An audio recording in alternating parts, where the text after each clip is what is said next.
میره تمام. دكورم همشي نقلك الانترنت هنا علي بس بيقول انترنت هاي الفيديو ها هريا تبينا انت بين دو طلع بس بسجن يقول انترنت ولا قلت شريدي بغي وشي بجدا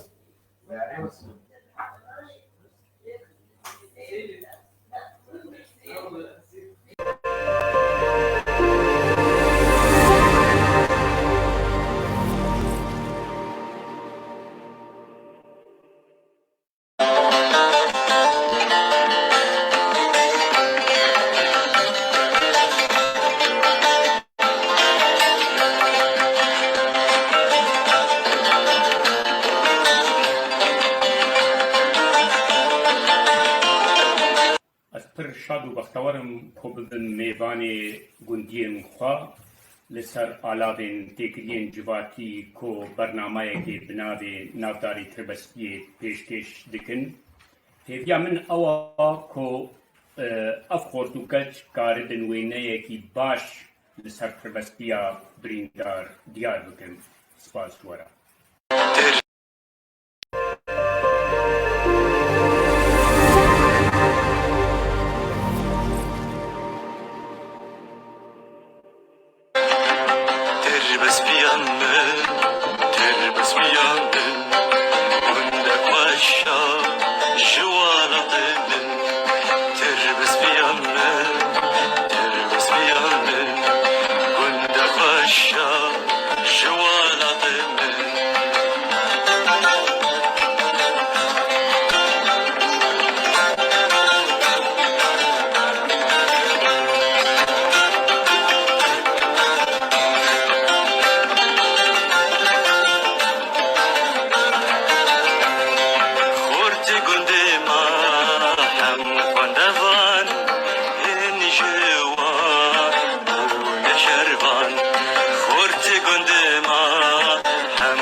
لسر آلادن تکرین جواتی کو برنامه که بنابه نافداری تربسکی پیشکش دکن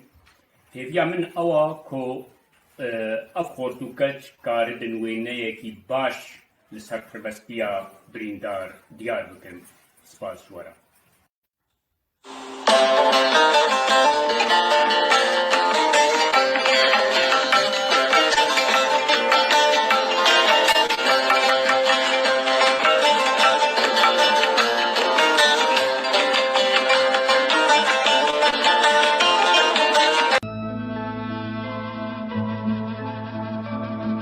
خەلک و مرۆڤ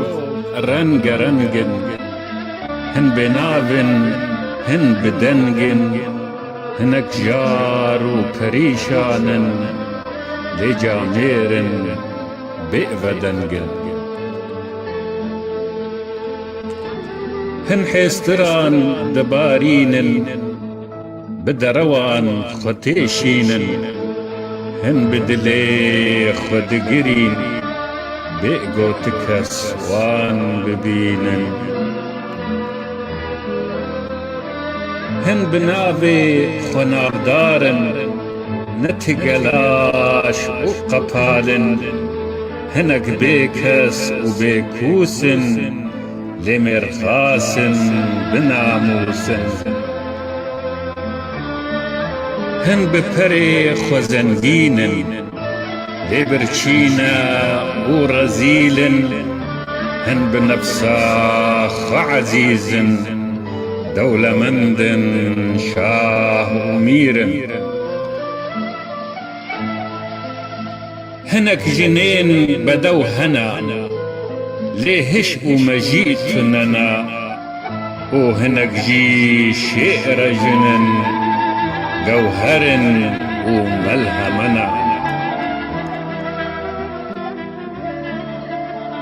هەنەک خۆرت بە بەژن و بالن لێ سێوەرتال و تەرنالن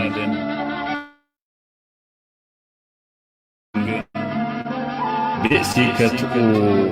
بێپەرگالن بەلێ ئەردون یاوەهایە نە هەردەم ڕاستی خویایە هەند ماڵدا دەنەکەنە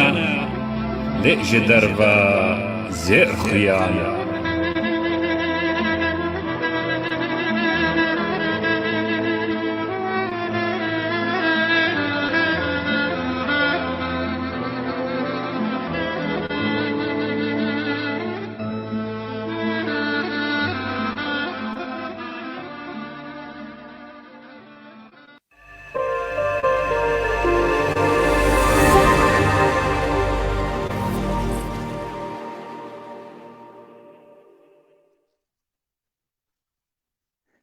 سلاوێ دل ji bo dila ji wê vîna got di dil da ez jî wekwa evîndarim divêrê çû di şopê da gelek zor û sitem dîtin di berhest û evînê da birîn û derdê vînê tev hemî yekin di jînê da ez pisporê dil û çavim di tîr û hestê vînê da ez jî dildar û vîndarim wekî memim ez dirê da em hemî yek malbatin tir bespî û gundê dorê da temaşevan û şopînerên hêja ev dem û hemîn demê we xweş û geş êvar baş malbata me tirbespiyê ev malbata me dewlemend carbî zarokê we tên beramberî we birûpeleken û bi xelekeken û bi deryake hizkirin û rêzdariyê nû hûn karibin şeveke xweş û watedar bi hevdûra derbas bikin li serî da ez cejna qurbanê li tevaya gelên Kurd ê bi ola misilmantiyê bîr û bawermend ez teva pîroz dikim kesayetên xeleka roja cejnê got bi me re bejdar nebûn roja sêşembê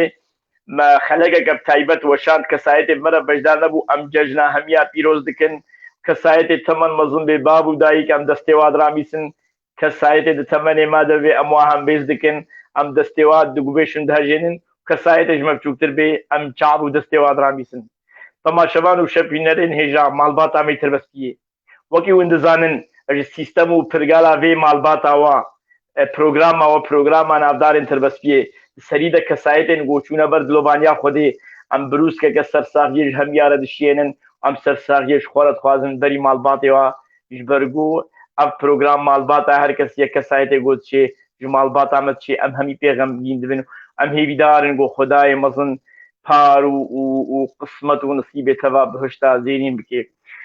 temaşevan û şopînerên hêja wekî hûn dizanin îro bi rastî xeleka me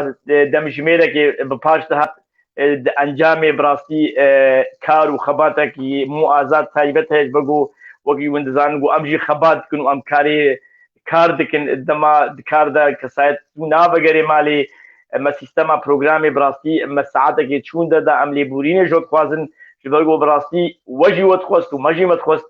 ام تبدا تخوازن گو هر روز روژین هفتین این بن براستی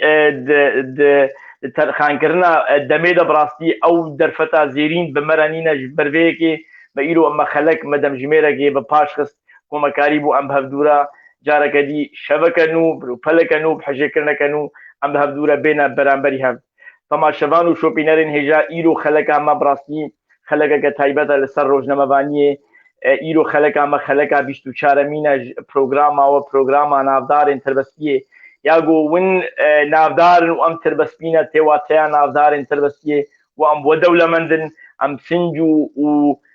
و هشمندیا و دولمندن ام دیروکا و زیرین خود بینن و چه کسایتن مساج و کومنتر و گلاج مرا دشینه ام و همیا هم بیز دکن ون گلن ون دلی مده برنگن صور ون جیان دکن تماشاوان و شوپینرین هجا مهوانی ما ایرو روزنامه‌وان لاوند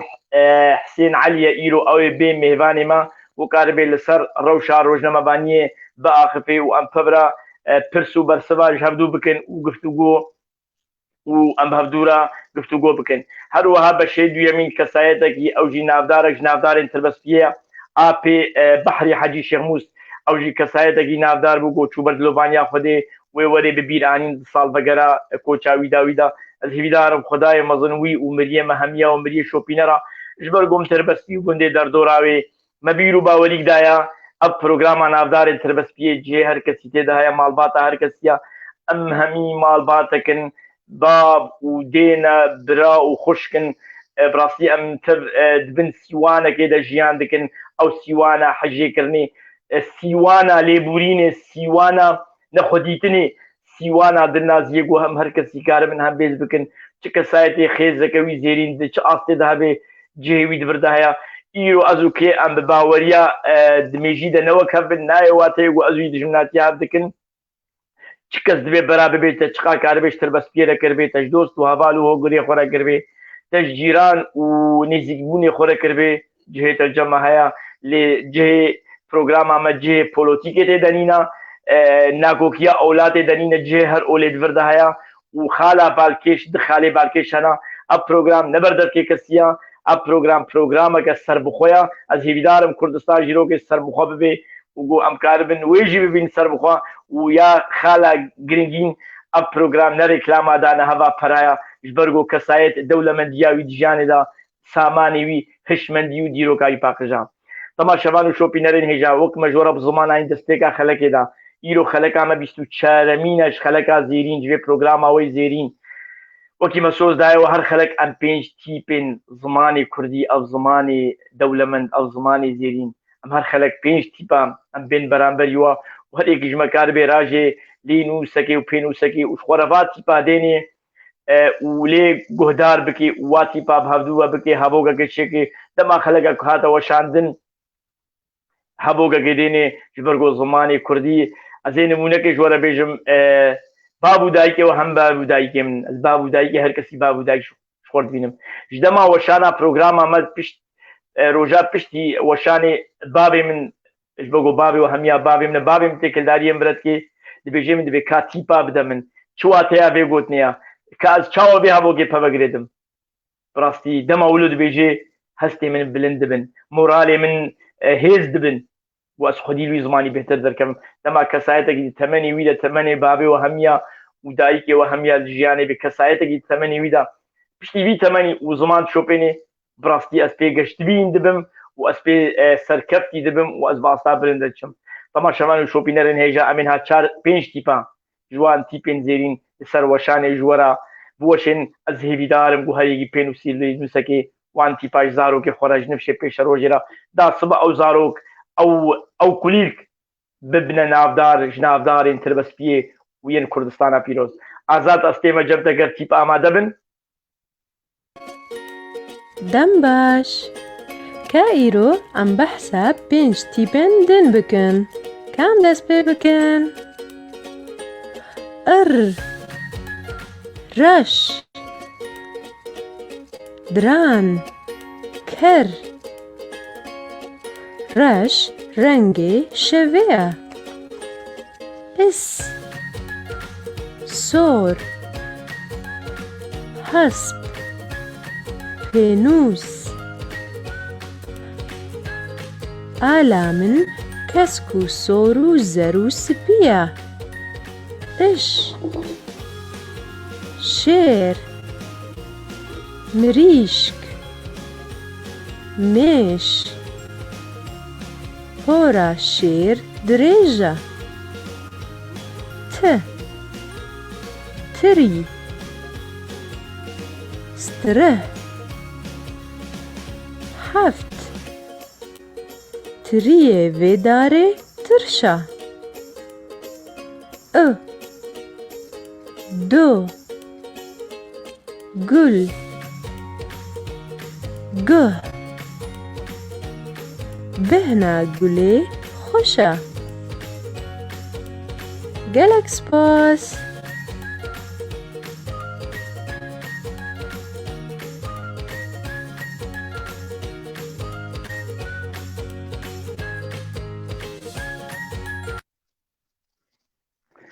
ڕاستی ئەمژی سپاسیا مامۆستای زمانی کوردی دکن ئەو شتێرە برۆنی ئەو چرسکە بلند ڕەوشەن حسێن ڕاستی گۆکار بێ بەشێکە خۆ باشقە بکێ و ببێ ئاریکار و پڕ ژبێ پرۆگراما پیرۆزرا هەروەها ئەم دەستخۆشیێ لە هەلبەستان و نویسکاری کورد دکن جەمال دێرگولی ناوبەرە دکۆڤانادا جەمالێ ئۆسمانی مرجێن گۆکاری بووێ هەلبەستێ بوهونێنێ بوەژنێنێ بۆمکار بن خۆ پێ ببینن لەسەر ئەکرانا خۆ لەسەر ئەکرانا روپەلا و روپەلا ناودارین تربەستیە ئەم بۆشێنن تەماشەوان و شۆپینەرێن هێژا وەکی مەژوەرە گوت ئیرۆ خەلەکامە خەلەکا 24مینە ئەم هێویدارن چ کەسایەتێن پرسێوی هەبن چ کەسایەتێن بخوازێ پرسا بکێ ئاستەکە سنجیدا وا پرسا بنویسێنێ ئەمێ هەبدوو وەک مەڵباتی لەسەر ماسێ هەبدوورە گفتوگۆ بکن و ئەمێ شیرۆڤە بکن و چ کەسایەتێن بخوازێ تێکلداریەژی بکەین نەمرەکە تێلەفۆنێ لەسەر ئەکرانی روپەلاوە و ماڵباتەوە روپەلا ناودارین تربەستیە تێوەشاندن ئەزیویدارم کەسایەتێ بخوازێ تێکلداریە پێرە بکێ ئەمووی هەم بێز دەکەن بەگوم هەمی ماڵباتەکەن ئازاد ژۆژا جەژنێ بەمت نەدیتێت کو دەچووی ئازاد ئێوار باش ئازاد ئێوار باش ئازاد تژی بخێر هاتی ئەزانم ئیرۆ کارێکی دەی تایبەت هەبوو ئەزان گەلێکی وەستایش دەمژمێر چارێ بەرێ بانگدانی بە کار بووی ئەس دەستخۆشێتت کەم ئازاد بڕاستی کارێکی بێهەمپا دکێ کارێکی پیرۆزکێ ئەو پیرۆزباییە کارێتە ئەسکەم ئەستێرکە و ئەس سنگا خۆبەتکەم جادی ئێوار باش ئازاد تژی بخێر هاتی وی سپاس شەفیە سپاس بوویتە ئەڤ ناکێ ئەرکێکی مەی بچووکەش بووی باژارێمە بەلێ تەماشەوانی مەی هێژا درێژ ناکەم مێڤانێمە هێژا و دەلال ڕۆژنەمەوانێمە ڕۆژنەمەوانێ باژارێ تربەسپیێ لەوەند حسێن ئیشە مێڤانێمەیە ئەم گەلکی کێفخۆشن گۆ مامۆستە لەوەند ئیشە مێڤانێمەی تبخێر هاتی و سەر سەرا و سەر چاوا هاتی زۆر سپاس ئێوارەوە تەوا بخێر دەستپێکێدا جەژنا قوربانێ وڵاتی خوا وڵاتی تربەسپیێ تەوا پیرۆز دکم ڕاستی گۆ تربەسپی ئەس بەوان تێنم حێسەش چاوی بدبارم ینی بەلکی هەنبێژن یا تیفاقێ بکێ یا تشتا بکێ ئەس بخۆن نکارم ئەو خەیانی ببوورێ تربەسپی وێ بمێنێ و ئەزێ لێ بەگەرم ئینشاءالله کەنگی بێ ئەزێ لێ بەگەرم ڕێز سلااوش بۆوە تەبە وڵاتی تربەسپی بە هەموو جوورەیەخە هەموو کەسێ نوێ هەموو مرۆڤێ نوێ تایبەتمەندیەکەوا هەیە چقا ئەمنەوە کە بفکرێن چقا نەرینێمە جدا بنجێ هەردوو لێ ڕێزگرتن نابەرامەدە تەوا هەیە ئەس vê sîfatê duwalatiyê xwe tirbespiyê ez gelkî birêz digirim û ez jê re tim yanî wilo matmayî dimênim yanî li deverê dî belkî neweka me tirbespiyana rastî ez ji we dibêjim yanî ez dibînim yanî têkiliyê min ez çûma gelek ciha li gelek devera geriya me bi rastî newek tirbespiyê yanî yekî gote تو ویناکێ وە گەلکی هەردوو ئێشان دوێژیکێ وە شارعێ وە هەردوو دیت نێسلابکە هەردوو تربەسپیە ینی ئەو تشتێکی مستحیلە تبێ سلاپێرە دەرباس بێ حتا اونجا غەیدی بنشی ینی ولۆ وەک شخص ینی بڕاستی ئەز زەحمەت دبینم ئەز بەهەوەر ناکەم یەکی تربەسپیە ینی چقا ئەس پێرنەها مختلف بن بەکی هەنەک هەنە مەسەلەن جارنا هەلوەستەکەیش من دەستێنن ji ber nêrînê min lê birastî em li ku hevdû dibînin wa yan bikin yan bi kêf yan bi eşq em çine rûyê hev û spas ji we re carî ez tême rûyê tirbespiyê îro vê layîfa da yê tirbespiyê bi tevayî wê derve tirbespiyê ehlê tirbespiyê ez tême rûyê we yek bi yek û tev xweşk û birayê min e ام جي بخيرات نادت كن روجنا مبان لاوند حسين وتجي بخير هاتي اف روبلا نافدار تربسبيه جي هر كسي تدايا يرو وقت بزمان اني ازو كسايته كي نرين خدا نرين ما باش قبل او ناتشتكي باشقه لايرو الفيدري شبكه جواكيه شبكه شبويركيه قوم كاربن شبكه الي روجنا مبانيه دا بحضور گفتگو بكن دا الي پرسو برسباده جاتي تبخيراتي وام هيدار قوم شبكه خوش واتدار بحضور درواس بەڵێ تەماشەوانی مەی هێژا ئەم وەک گۆنجانن کورتەژیانە مامۆستە لەوەند ئەمێ بوەشێنن و پۆیدا ئەمێ گفتوگوێ مامۆستە لەوەندرا بکەن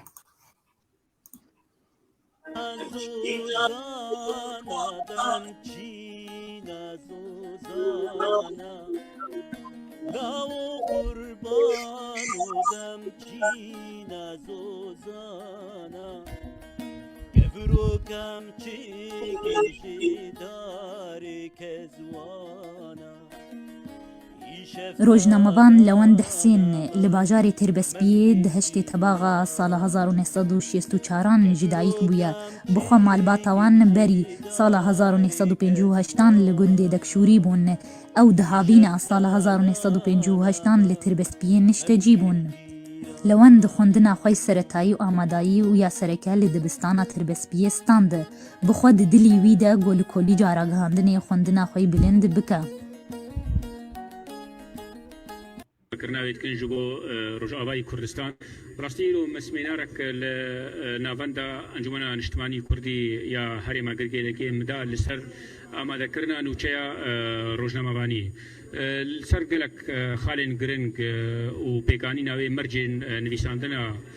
nûçeyê û hûnandina nûçeyê bi awakî pispor li ser axivên براستی گلک گهدان لحاظ کردن و جهه براستی جهه تقدیری بول جم همو آماده بودن پیرشی که از بخوا از اهتمام های زیاده جالی کردین رجاوا و مبر دی بر بالیه کی کو ام کاربن بهتر سمیناران چه بکن لێ ji berê rewşa meydanî godiber xwendina xwe re kar jî dikir ew pileyên xwendina sereke bû astangî got li kolî caragihandinê xwe tomar bike neçar bû guhera peymangeha navendiyê em de ziyarî paşê got xwendina xwe peymangeha muraqibîn temam dike wek alîkarê endeziyar kar dike di dezgehên welat de افجي براستي ودغري اف كنالي كوهنا يعني الهندري روجافاي كردستان اسكارم بيجم برانيا خوين بارتيانا جبر فيجي كي نرينه شوبين نا بويري دوهيزن افجي كي دبيجه براستي الوزي الجم كسي روجناموان كو نكاري في بويري بوهيزي بآواکی بیلایان به کنرین بشوپین هندری نوچه ده. لیوی دبر کاری خوره کاری روزنامه‌وانی دکر وک پیامنرین مالپرین کردی قامشلوکوم که این نت ولاتی ما د سال 2003-2004 دبه خوندکاری کلی جاراگهاندنی لشامی او د سالا 2009 دا پلیا باش باورنامه راگهاندنی وردگره یک جدا مزرینرین توریا روزنامه‌وانین کردین سوریاییه حتی انها بلکی چند جارا مجوا خواستی براستی هن روزنامه‌وان بریا کمیته می بریو بر یکی روزنامه‌وانین کردین سوری لهندری ولات بریا ورا هن هات نبردان جار جانا آریکاری هاتیه کرن لێ بڕاستی بەلکی هەنەک ژیکێ نەهاتن بەردان ئەوژی کە ژبەر هەڵوەستێن وای سیاسی دژ ئەو ڕۆژنامەبان لە ئالیکی سیاسی کار دەکەن ئەوژی دژی نەرینێ وان سیاسینە ژبەر بێژی کە ئەم دەبێژن هەگەر یە ڕۆژنامەبان خۆدی نەرینەک سیاسیژی کێ بێ نابێ کو ئەو کەسێ ڕۆژنامەبان بێگرتن یەک ji damezrênerên Encûmena Civaka Kurd li Tirbespiye ye. Em ji wî re û ji malbata wî re jiyaneke xweş dixwazin.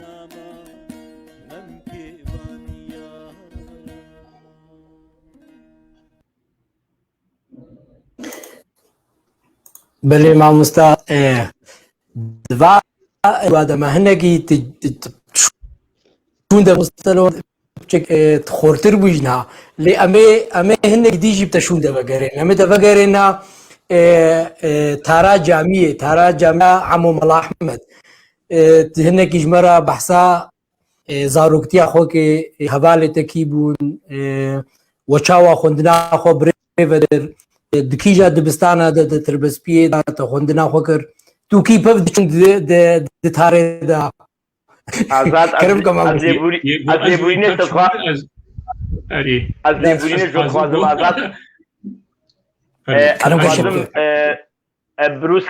بروسکێکە دەستساغیە ئەلکەچا کورد بڕاستی ژیان ئەف دەست و ئاریکاریە گۆدێمە بڕاستی کەچایەک کەچەکە کورد بە تایبەت لە وڵات ژیان دکێت تەبل و ئالۆزیە ئلکتریکی و تەبل و ئالۆزیە ئینتەرنێتی خۆکریە خۆبەخش ji bo vê programê bi rastî gelek kurtejiyan dematên duwergeran bi erebî ji me re tên ya demam duwergerên bi zimanê kurmacî vî zimanê pîroz bi zimanê kurdî bi rastî hemî dema minîne û dema azad nîne bi rastî camêrekî dî jî emrêzdarî wî silav dikin mamosteyê û nivîskarê kurd Cemal Dêrgûlî ew jî bi rastî destekeke ji me re em destxweşiyê vê keça kurd dikin jiyan bes bixwest ez vê birûska destxweşiyê lê bikim azad ez lêbûrînê jî dixwazim ez jîdarim şeveke xweş û watedar deba دەستخۆش destxweş بڕاستی سپاس بۆیتە ژی شێفیە کەرەم کە مامۆستا نەوەند ئەجی دخوازم سپاسیەکێ بڕاستی سپاسیەکی تایبەتی خۆشکا ژیان بکەم بڕاستی کاری بوو بە کوردی سەر ژیانە me تەدیت ولو بآخذ بيرجيكي از اسلادي خوا ريدكم همو كسي پشت پرديرا ورا بتايبتي حوالي زاروكتيا من وجيراني من كاك جمال ديرگولي و بيرجي كاك شاهين برايبي او جي ازدويدم آيكاري بيردكي لقل جيراني من قلق هنا ببورن يعني ولاتي تربسبيه يعني تبدل مبورن براسي افجي جهه وقت بيجي سربلنداي جمن الان وروشن براسي ولو وقتا جرب بشي منابي والسر فيسبوك ودي متيكلي بوارك يعني او برنامج تخدماندن او برتوكا روشن وقتا تديت نفيسان براسي الجمن يعني وكا يعني وقو كشامن وقو زاروي من يعني افكار كرنا براسي الجمن جهه قالكي جهه سربلندايه ويعني دبنا خدي تجربات نابكي بزيرين دن فيسن دي الوقت قالي مدى براسي كسي دولو لازم امرو فريزيلو ابغي وايما لفر بتايبتي سلافنا قرم شكاك الان وشخوشكا روشن رويدكم برازيه منن زاروكي منن براسي جبر ام 24 ساعات ناف هدبون ودريابي رجي استخوازن تشتكي بين مزمان ببوره يعني كاك آزاد سلافنا تايبت لكاك مروان دري دكم درياب برنامجا ومكاري وازبقه ميدا براستي يعني مروان ازوي هباري هبي كاربون لباجاربانيات الاساسيه جوده من هذه متخصص دنجي بكم براستي حتى ناجتي ازوي اسكارن بيجون روجانا ايدي بشتيوينا كيم بهبدوره دا اخذن براستي مروان يعني خدمتك ما ظنش تربس بيرك كليا تيجي جارنا هنا هالوسنا جدور دور دستين لي وقتها اسكتما باجاربانيات تربس بيدا تدي قالك شبشت مثلا تدي تقولني ندري دا انتش ندبيجن نزعن تشد بي يعني براستي مروان جالي جواكي بجي وجالي خدمتها وقت دباجير تشتي كوكري براتی ئەسکارم بێژم کەسی نەکرد يعني ئەسکارم ئەم بەندانە يعني مامۆستا لەوەن ئەم بەنداوی خەڵەکەکەوی تایبەت هەیە بڕاستی لێ دوێ دەمان نەهادا بەلکی بزانێژی حازرا ئەم بەنداوی نێداڤە گەرێ بخێر و سلامەت وەگەرێ ماڵێ ئەو وێ بێ تێکلی مرکز تێکلی دوام هەبوو ڕەشتاڵین ئەوژی خێراوە بوو بڕاستی ئەس گەلێک سپاسیاوەت کرد ئەو ئەرکێکە ئەوێ وەک نونەرێ مالا عبنێ ئەو ناکێ وێ وەرێ و چ کەسێک و پرسیوی هەبن وێ لەگەل باخوێ بەلێ مامۆستا سەر زارۆکتیامە ئەس باخم شتەرەیان نا زارۆکتیا من تەر تێبیرام بڕاستی ئەژوەر بێژم یانی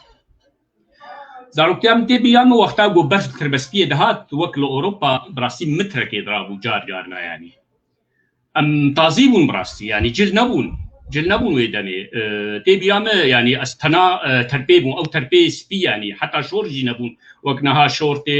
تەدیت نو زارۆکی مەڵخەتکن شۆرتێ مودێرێ هەری بلند ئەو تەرپێ نەبوون تەرپێ مەجار نەقەتە هەی بوونژی خونامەژی خویات کرد ببووری ینی بڕاستی ئەو سەرما ئەم پێ نەدەحسان ینی مە گەلک ینی ڕۆژنی خۆشمە دەرباز کرد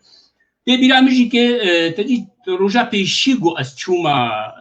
چوومە مەدرسێ ئەس بووم قورئامێ من نەزیرێ بوو نەزیرێ بوون تەردەوی ناستکن نەزیرێ سلێ چۆمەری بڕاستی مە هەنێکی تەدیت مە ئەو پانترۆن خواکردن تەدیت دۆخین بوو بوابە يعني نه پانترۆنێ نەهابوون شغلێ دروتنێ بوو مەلخواکردن و ئەم چوون مەدرسێ نەزیر بە تەرپێ هات بڕاستی تێبیرام خۆشک ینی هات سوورەتی بەرچاوێ منە ئەم چوون مەدرسێ تەدیت ئەو مەدرسە خالد بن وەلید بوو مەدرسە خالد بن وەلید یەگۆ ناوێ وێن دیساندی دە حەشتێ و شەشادا یە خەتات خوا ئەس چووم مناوێ خوا چێکرد خدما ناوێ خوا مديت سرداني بون امين السم جمر قد تشكودي مباش تربس بيما ولا التربس بيبون وارما مدرسة وا كين بيسانيا ولا نزانم برا مديت كاني قشتا ارما مدرسة خالد بن وليد برداني بو امين السم وازم علمي مدرسة بون قوما او تشكر قوما او ارما وتشكر راستي ويش اخي وقتها چون مدرسه ستا سفر تي بيرامه معلمي من نابي معلمي اغلبيه وقتين بيرامه استاذ عثمان رحمه خديلي بي بيرامن مديري وقت بي امين سربو مديري مدرسه بو غربيت تي بيرامن شاميران كيركاوي تي بيرامن دا انسي مهبون جديري بون نابي كي شاميران ابراهيم بو ويادي جمانه محمد بو هر جيتين بيرام خوشكنا هاسورتيوا لبرشعبي من براستي هفاني مني خوندني جيكي تبدأ جو قلتي أمنيزيكي هذا لو أنت رحمتي لطوبو أزوي وكبرا حتى إيوجيكي وقتاش شون كردستان عراقي تاليامها حفتا ودسبيكا هايبا حشتا أسشوم هنجي نخوشخاني لبو نوج نخوشخاني أني أسشوم مالي جم مسارك لي خست براستي لوند يعني تيروكنا ما هند مدرسة تيروكنا قلتي خوشن يعني لوان لقماني قرآمين لقماني رش قالك سافين جير هن نهال سويسرا دكتور عبد الباري أيوبي حجي حسن كريدي من انهردو تدي دكتور عبد الباري جي كريبا وأيوب جي كريدي منا تينا بيرام كريبا من مزجين مرابو مزجين بيركا عثماني حمو عثمان تبيرا من روناق النزانم ببورن وضعي روناق مربود مدرسة دا كشا عز الدين خوها نعيمة بيركا هم نرمن نبيج بير كسر زماني من بري فترة كي شو رحمتي ببورن جاجا استاج بيتكم بس اخوش بيرناك بس وتي وال برچاري منه يعني رحمتي شهيد خبات مربو خبات ازوي 24 ساعات تقريبا ام بهدورون ازي قلتنا كي بيشم ببورن يعني دليل يعني براستي دي ام براي هبن دي ام خدي هبن وقبو برنامج خوازي شهيد خبات من الجم دكتور يعقوب دنانا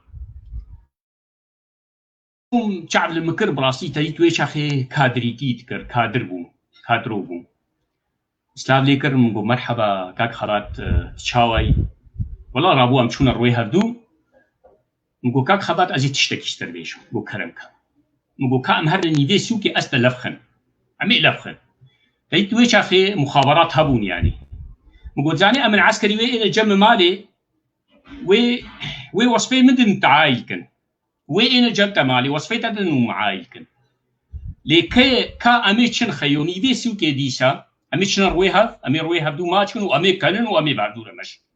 هاجر صلاح أوسي قال لك سباس نعيمة بيركا صلاح أوسي و تجد روناك جي مربو خوشكار روناك علي جزيري قال لك سلافيمه جماعة مستا علي جزيري لهنا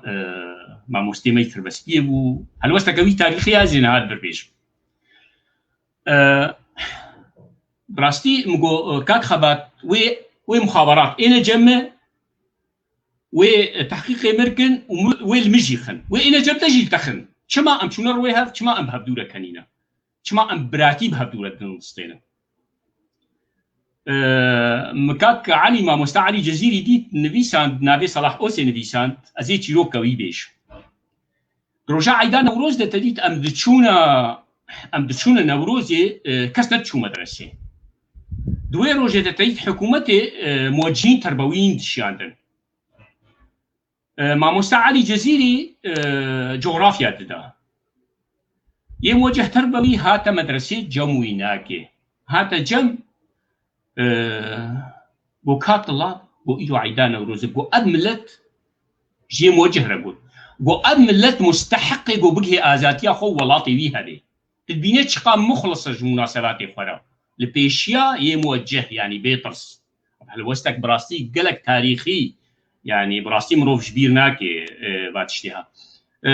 جبو أم باباتي درنا كم تيجي ما روجنا ما بانا سؤال محدد وقتات تيجي أم جي درنا كم قلق أجي دركتم ببورن يعني زاروكتيا مبون زاروكتيا مبراستي أزقلتي مشاغبهم وقنها شوم غازي برسم ما وقتها ويان وقنها خراب ترجي براستي بلكي الموجه دارجي كنا زي بيشم يعني هنا قال دابي وبراي هذن وام تدجي كي تديت ام جمالك هنا براسي ام يمالك هنا جارك ام شخور ليستن ازو لون بابي ساميون او البشت مالا ما تديت عنبارها بو مدقوتي تديت عنبارها بو وساحكه بالها بو تيدا داوت شي تكرن ود فترة تديت موسم دا جنم لور ستوكي جنم لور بون ناف ستوك هذا أم باي هفدود كتم تعرفين كي أم دليستن فرتا ورتا أم قلق زارو بون أم دليستن نزانم تشاوا كاك لوند از عازز كرم دستي نجي تديت از تشابن ودربا از كبر بتابيشن براستي از متابت قلتي تيشاند يعني المهم مديت لون بلاخ المخص لما مسطره يعني تديت كمواليد ام هبالي هذا ام صفك يدبون ليه بعمر هبالي حجي الشكري ابراهيم من يجم مسطر ويتشاغ بكاك طه المهم ما بلاخ الهدو خص مراشته كبر ما عادت سريش كانت خوين نسكني براستي ومبازده اسكت مالي دا رحمتي لطو هاتمه هات مخصصة بش دريمة تبي منتبه راوا يعني هنا كاجود قالك اجوديتنا المهم خصصة بش دريدة رحمتي ديا مش كي تشبلاتي لو عنده تشبلاتي نزان تشكري ديسا مقول دي لطو هاتمن المهم مديت دنجي عمو محمد لطيف هات كالا ونديوا ديام باكري محمد لطيف خيره تشهيا قولا لونديوا سري لونديوا شكانديا قولا ازي هيلم بادي ويبكوشي خلي هات كيلي هات هندرو حنكرنو ام كيلي كانين مخابشات وخا او رحمتيات يام كانين وايدي تشوم تشتكنبو ازي كديجي بيجم سرش شكاندني سوري عفو كن بر معافو كن يقوم سري واشكانديا علي مي سيد مصنبو وناس كن براي ياسين براي ونس واناكي تيجلك جرام هبدود بينيجي كيل بدي اس تشوچ بوم راسي ال دبي دريبوم زانم خبر كرا من نظام شاوا كرتايد اوجي كي عمليا بجوج كن يعني اريج مو مسترن بجوج كن يعني اجي باش دفا كرام راشتا كذر مسري ويش كان براستي وخويني جشتري هرا ورا المهم هاتم رحمتيا ديامن بابي ما لمن خستن براستي بلا خنا بقيت سري خلكي هركي لي دشكي امكو ما اشكم نظام خلق بلا خل مدخل وكنا هات فيسبوك كذا قصوري عفوكن يعني قالك بلا خل مدخل از شي خوش كسينا اول خل مدخل يا هركي سر خد انجيت اخذت به مگو چه کسی گو دنیویسنه اوناک بگو من تربیتاوی یعنی هر چه تربیت بو و نفسانه عيشين جوانين خبر اجي بكل ام بخال جوانا بقرين كي خبر اشي كي بكي يعني طبيعي عادي يعني قال لك داني مش كانينا غمناك والله لسر فيسبوك الجمع هناك خبرات كل الوانا بقرين يعني برأوك سلام عفوا هاجر الشاش تغريبا يعني هاجر الشاش تغريبا بيجمع الشاش نش تغريبا يعني تديت وقت بيجيت زاروكتيا خدا يعني زاروكتيا خدا براستي قلت يقولوا ام تشوش يقولوا تديت تبكي انك زاروك مشاكل هنا يعني لا خستن هيا براكي مشي هبو شو رحمتي براي مني شير بو خوش مرد كوري رشيدي بو تجار كي يقولوا تديت سيجي مش كان دبو او جيكي يعني لسر لا تشتكي بو براستي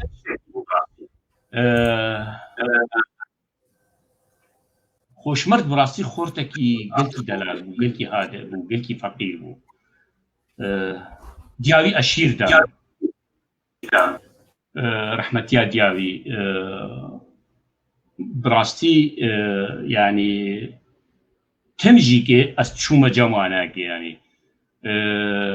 روشي عيدا وكنها يعني السرفا يعني اري هر صبها عيدي ابدا بشتي الزوجي موجتاجي كيبو تدي تشندو از هر معيدا كسي حتى نش معيدا ياخو باريخو مستحيل بو يعني وقتها بسكليتي مهبو از بسكليت شوم وقتها بشتري مكرا ماطور از ماطور تشوم يعني از بري زارو كي خد تشوم براستي وبيرجي از تشوم عيدا ياخو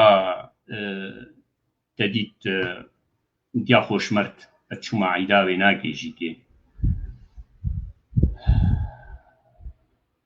قالك تشتهاك نبيلا ما سوري عفوا يعني ديما قلتي بحثا خد ديما تشكاليا تدي استاد بقول اسقلتي لاشيم يقولوا سستبو يعني اسقلك قراندم قلتم بحزاري كيلومتر بلكي امشونا قنداسر مشايخه سر دغرا يعني بنيالا شيء بچوچكاي بيك جاري نبو نوك نهابو يعني نها وقتا از قهام المانيا تدي جمر قوتن قو التهاب كبد ترهيا قو لاشيتا رياضيه يعني لاشيتا رياضيه واف ديسكيتا دنيا بالعاده التهاب كبد بير هذه امشي جبو معلومه جبو بهدرباني واي قو بير هذه بالعاده تريت اف دي هاي دبي افي بالك ويتا اف جترنينا ودبن كونتريل تديت از خويات كي اوجي او تديت امجير بيجني زرك التهاب كبد امجير بيجني زرك خويات كيش بشكاي بمرهبو وما نزاني بو يعني الجمع كشفنا تكرن لفر كشف كرن الحمد لله نهاجكي ون مدبينن بلكي بعمر هنكي از مازن بو مالي او بنيا لا شيء موكبريا الحمد لله از باشم زاروكتي اما براستي المدرسه دجي مرحله ابتدائي دجي قلتي خوشبو ام كتشكو خورد بهدوره بو منابن بري قوت نابي ديجي كي تي بيرام نهاجي كي خوشكام شاديا تي بيرامش خوها فتح الله ورحمتي ابو روني وخوها شهيد خبات يعني شاديا براستي قلتي جهاتي بتخن ناخذ دجي او جي ومزقين جي تديت نمونه بون براسي قالك جوا هبون تي بيرامن يعني ام وقفه برافون براستي يعني تشتي قلكي بالكيش مدرسه دجي كي ولو وتشتي مني باش يعني ولو يعني براسي تخن شعبامە تەنێ مختلط بوو کەچک و خۆرت بوون ینی ئەم هەردوورە بوون حتا تەریتمە بە کەلۆریا خلاص کردە gelek yani nav hebûn rastî niha hin ji wa textorin xwedî şehadatê bilindin lê min jî rastî ez ji awaila bûm ez nabêjim na lê me terît mesela feqîriyê û mesela şixul Mihemed Emîn tê bîra Mihemed Emînê mala Golê me digotiye lal طبعا قنجيكا ويها از علم تيت بابي من هوستايت كر بابي من رحمتي بابي من هوستابو ما خانيك ليت كر خاني ي جورج دبشت مالا رحمتي بابي مروان دا ي مالا عزم مالور منافعي واليت كر منو بابي خو تيت من بلوك دانا دست بابي خو محمد امين ور هاك دستي مكشان جورا مكوتشيا جوج دست بابي خو بقربر بابي تبدي دستا اوي هشت از بعلم ما هوستايي مليكر ما اول جارا بيشي منافعي بيشي مليكر ي مالا جورج وجورج يكي قحوتشي و ملور اللي او مالا بيدروس هبو تديت دقوتني تختوريد نانا نتختور بو وك يعني ممرض بو تشتغو المهم ناتشيت كرن ويجيكي دور دا تبي ما ازعلمي مش دست بابي خوغر وش بربيجي تديت مشغول ذكر يعني ما بلوك ليتكرن نتيجة هذه هناك تراجع مرشيبو براستي المهم صلاة بيشي بكالوريا سختيم صلاة دوام درخست الحمد لله وشوما مع دا مراقبين مخوان دوكو خوشكا جيان تديت سكرتشيانا مشتغلي يعني براستي كلك بود لي مدى از راقهان كلك امازن بود لي مدى امي ورنويت ولو جبتوكايا خبا د مجيت دا يعني ديالات دا هبوغو تروكي راغاندني بخويني و تببي روجنمافانكي و سروكي يكيتيا روجنمافاني كردي سوري ولو خيالات دا هبو جبتوكايا خود تحجفي كريان دبايدا افتشي بو بترا حتى انا هاجي امنيه مني سركه براسي قوم دكتوراه يعني جامعه من الدرس دابانا دكتوراه خوند بانا راغاندني دا براسي اف كلام بو نوك اسباب ما يكي روجنامه بان سر كنالا مثلا از برنامج بيشكش بكن يعني جهه بايدينا يعني جي رابورتا بنديسين اتشتها براسي تسري مدنبو لي متخست براسي اسباب ما سبورك راغاندني دا ما افتخست واف كل مخابن تديد بجينبو بشتي آلوزیا گوت سوری دا تدید پیکت و ما پلان کربو براستی ما پلان کربو از تمام بکم يعني از هر الجامعة شامي از تمام بكم ودست بيكربو نوعا ما لهم تسجيل نكربو متخست براستي مقلكي تخست ليه مثلا وك سنديكا يعني نها اب ريكسناما يا بري نابي كيتيا روزنامه باني كردي سوري نها ايرو نابي کنگره چهارمین یگو ما آنلاین چکری بری سالک تمام بو یعنی تقریبا ایرو گوتنا یکیتی مگهارت مکرک تورا رجع او خوک نقابه يعني نا انه تورا نا مثلا وسيلة اعلاميه نا وسيلة اعلاميه ثاني وك نقابه يا امتدا اي انتهاكات در حقي علاوه راغاندني يعني جيكي در حق روزنامه بانا دبينه كرن ام ديكومنت دكن و ام دوزا تديت بردانا واكسات كن يعني جيكي وقتك علاوه راغاندني بيتا غرتن بريارك جيبابريا خسر ام تايبت من دياما ام روج اباي كردستاني تاني ام مراقبت كن دليفري روج اباي كردستاني و اندامي ريكسنامه سري صدي نوت الولاطن سري صدين نوت ومكتبه مجي بكريا ورخصت كريا جريبه بريا خسر وبراسي اريكارن مره يعني ام صراحه دبيجن يعني نها وقت تورا روزنامه باني كردي سوري اما ام جريبه بري براسي ام رازينه يعني ت بروبلم نبره ما وريبه بريا خسر لتنه يعني وقت تورا روزنامه باني كردي سوري وريبه بريا خسر رخصت كريا هەموو شتێمە سەرڕاست دەبێ ئاریکارن مەرەژیکە ینی وەختاگۆ بەری فترەکێ ئالۆزیەک قەومی تەدیت هەن ڕۆژنامەوانە رەخنکردن ji ber rê neddanەوە ئەو شەڕێ حارەتەیی بووی ینی ڕێ نەدانەوە گۆهرن تەختیە بکن ینی ئەمژی حاضر بوون ئەندامێ رێبەبەریە ینی یێ وڵات یێ بەرپرس ینی رێخستنامەدا و ئەv ئالۆزی چارەسەر کردن ینی بڕاستی ئاریکارن بالنسبة لنقابێنامە و رێبەبەریە ینی سەر پرسا تەدیت انه خەونا تات ببێ وەک سەرۆکێ بێرێک خستنێ بڕاستی ئەکسەری مدەکە نەبوو ینی ئەv سدفە چێ بوو ینی وەختا ما رێکخستن چێکرد مەگۆ تەدیت ڕەو شتێک هەرتن وەک کوردستانە عراقێ مەگۆ وێ یان رێبەبەریک چێ ببێ یان هەرێمەکە فدرال چێ ببێ دوێ رێکخستنێمەژی تێ باشقە بن ینی مد دهێ هەیڤاسیە دا 2012 مە کۆنگرێ خۆڵ قامشۆ چێ کرد دوور دەخۆرتا تەدیت ئەس تەرشیح کردم ئەز یەکی دی بووم دەنگێکی ژێ بێترانی بەس یەک دەنگ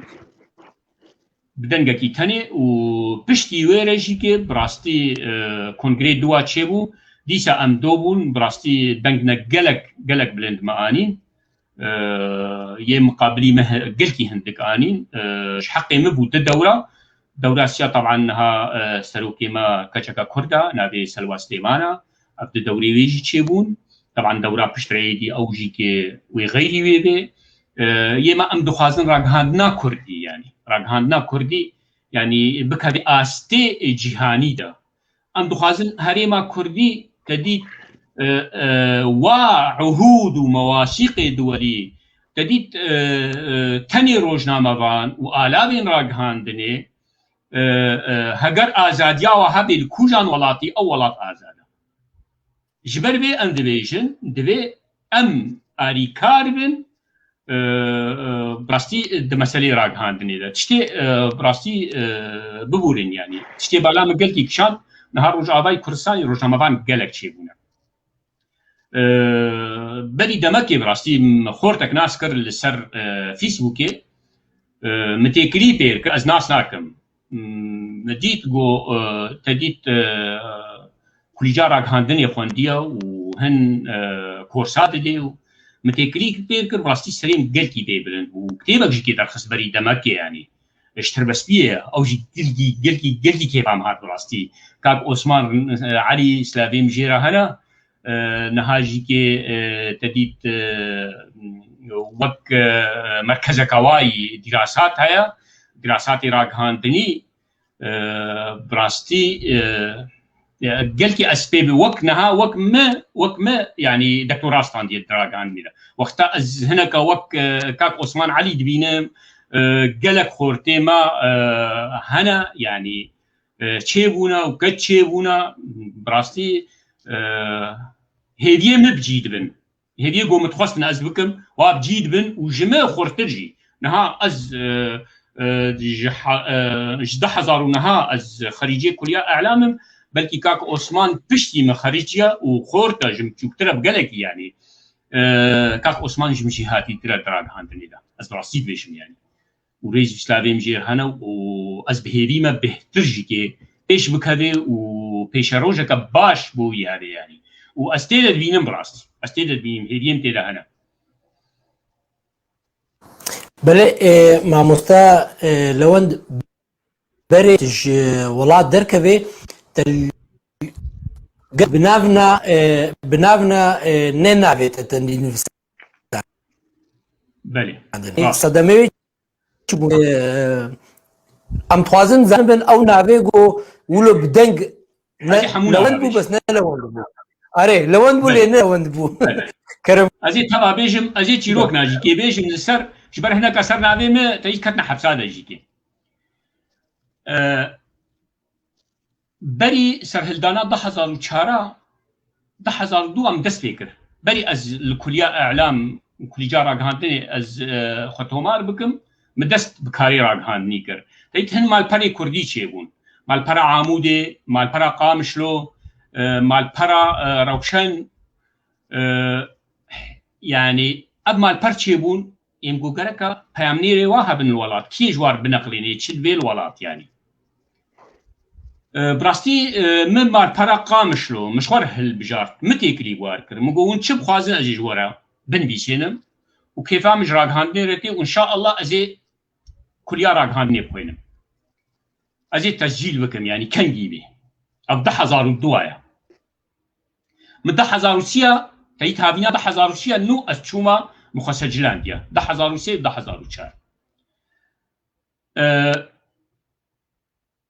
المهم أسقامش لوري عمودي مرشتغلي كاك سيروان حجي بركو مقو قصوري عفوك والله نابي مالبرات عمودي نا بايتختا كردستان سوريا قامش لو بايتختا ويا أزي بقامش لوري كار بكم رقم أجم نخوصنا بس أزي تكلي واربك أسقامش لو كوم رشتغلي المهم أملاب هاتن طبعا حمو بي بريا فرنجك نكت يا بريكا لو أنت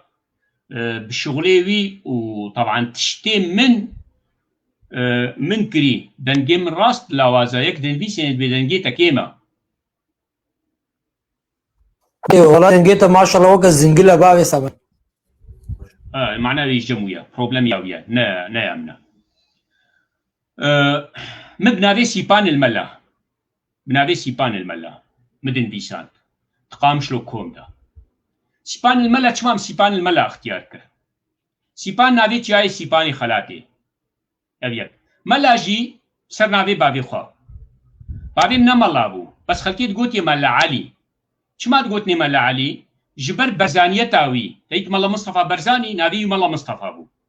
جبر بيت باكرني كرديتي اوي ومالا ما براستي جهه جباتا بو جهه كار بو جهه نشاطاتا بو تشتي تشيد بو مالا ما تشيد بو هنا كي تي زابوق بو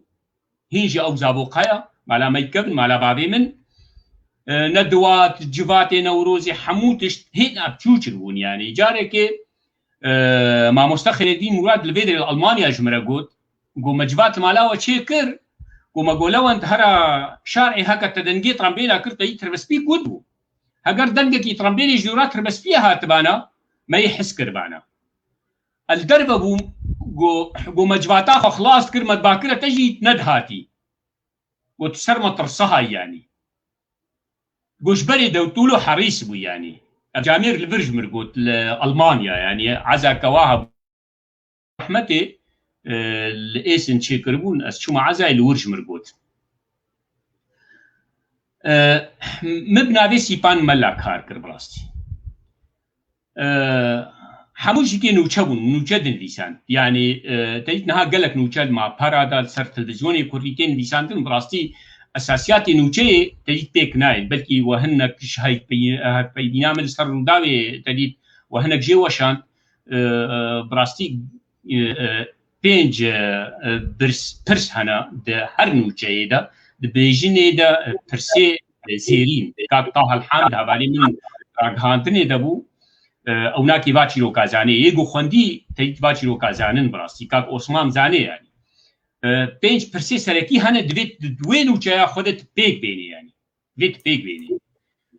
مخابن تديت نهاني فيسانتن وتشتي دبي علي نوچا هذا براستي شروط ايه مرجع سركاي نفساننا نوچي بيك ناي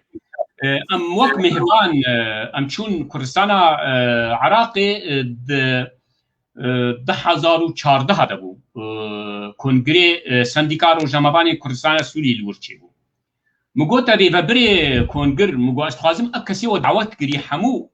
تانی بر یک لور بسکنه و دکتوری کلیا راگهاندنی لور هنا بر تانی نوچه بنویسین نوچه بلز بر بنویسین یگو شروطی پیک بینی وی در باس کنی شروطی وی پیک نبینی در باس نکن قلت تخوازي ام كسي حاضر نكن مخابن يعني ريكسني هنا جيكي مسألة بارتيكية مسألة تيتفات اشتها او جي دوري مسألة راغهاندني انا براستي ويش اخي ما نوچدكو هست يعني ما هفبين جيت كيف كرن ما مستخير الدين مراد مچن هفبين بير كرن تيد ناوي سيبان ملا اوي بخوا زاني بو ازم ئەو بخۆزانی بوو ئەژم ji ber me hevpeyvîn pêre kir û min bi çendeka dî xeyrî wî re jî dikir rastî hîfaz ser navê min kirin yanî Hüseyin Murad em nizanim niha li vir e ne li vir e slavêm jêr hene xortkî endezyara ji Enteriyê bajarê Qamişloye di heştê Adarê de 2012 da 2004 berî serhildana tedît Adara 2004 berpirsê koma mîdya bû ya partiyayekî kî li wir roja jinê tedît vejandin û li çolê çêkirin المهم مخابرات هجومي واكر قرتن من جي رابورك نبيسان لسر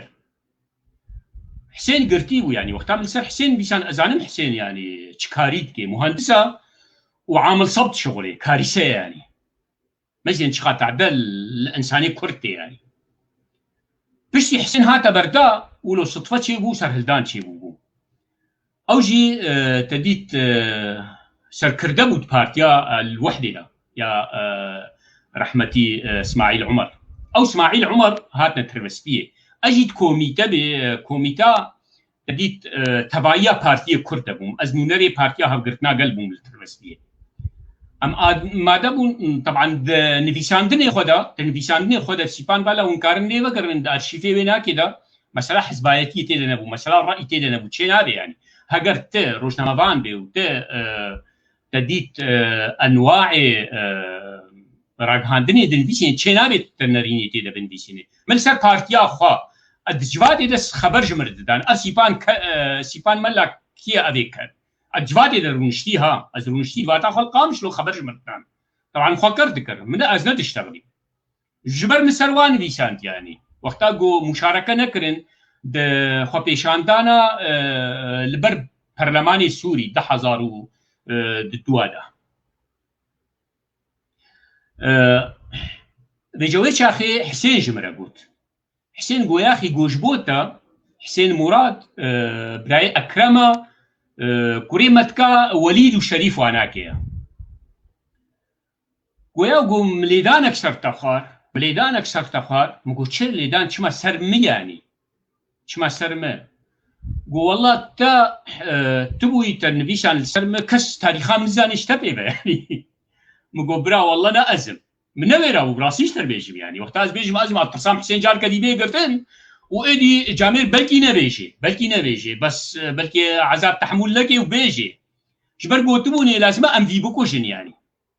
أبناك مطلوب حيا أو ميتا سيبان ملا مقول والله أنا أزم خورتك القامشلو أزهات ما قامشلو جمر قو كاتشتكي تلسر باي قرتي جاني مقول والله معلوماتي كامل سرتداني لأنها أزوي ببيني جي ناس ناكم قو أسيبان ملا من بيامنيري قامشلو كومن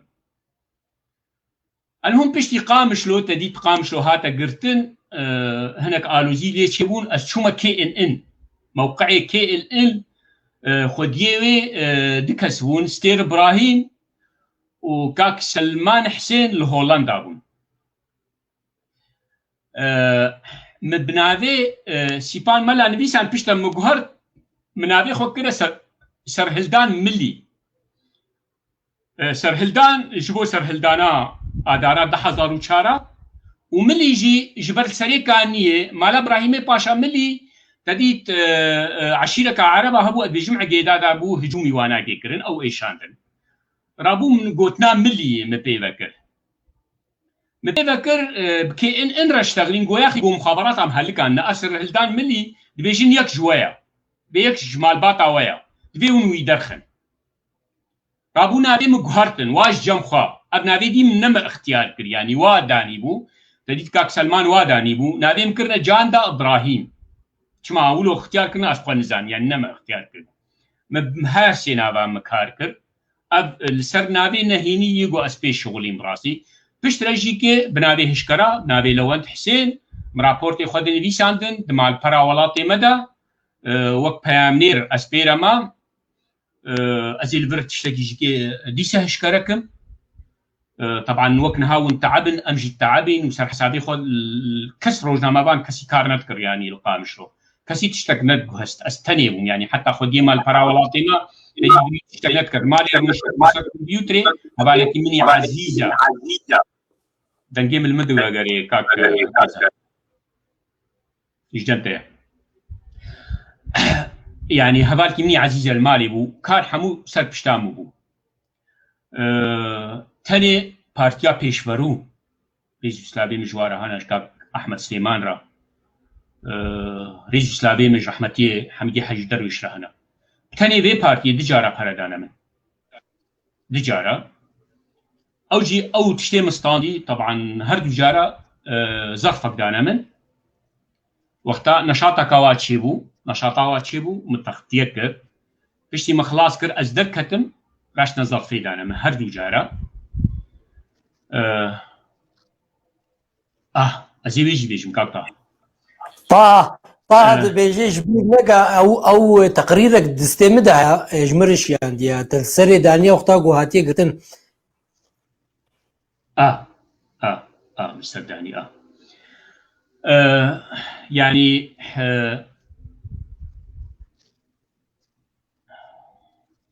خۆشبی کرد سووریا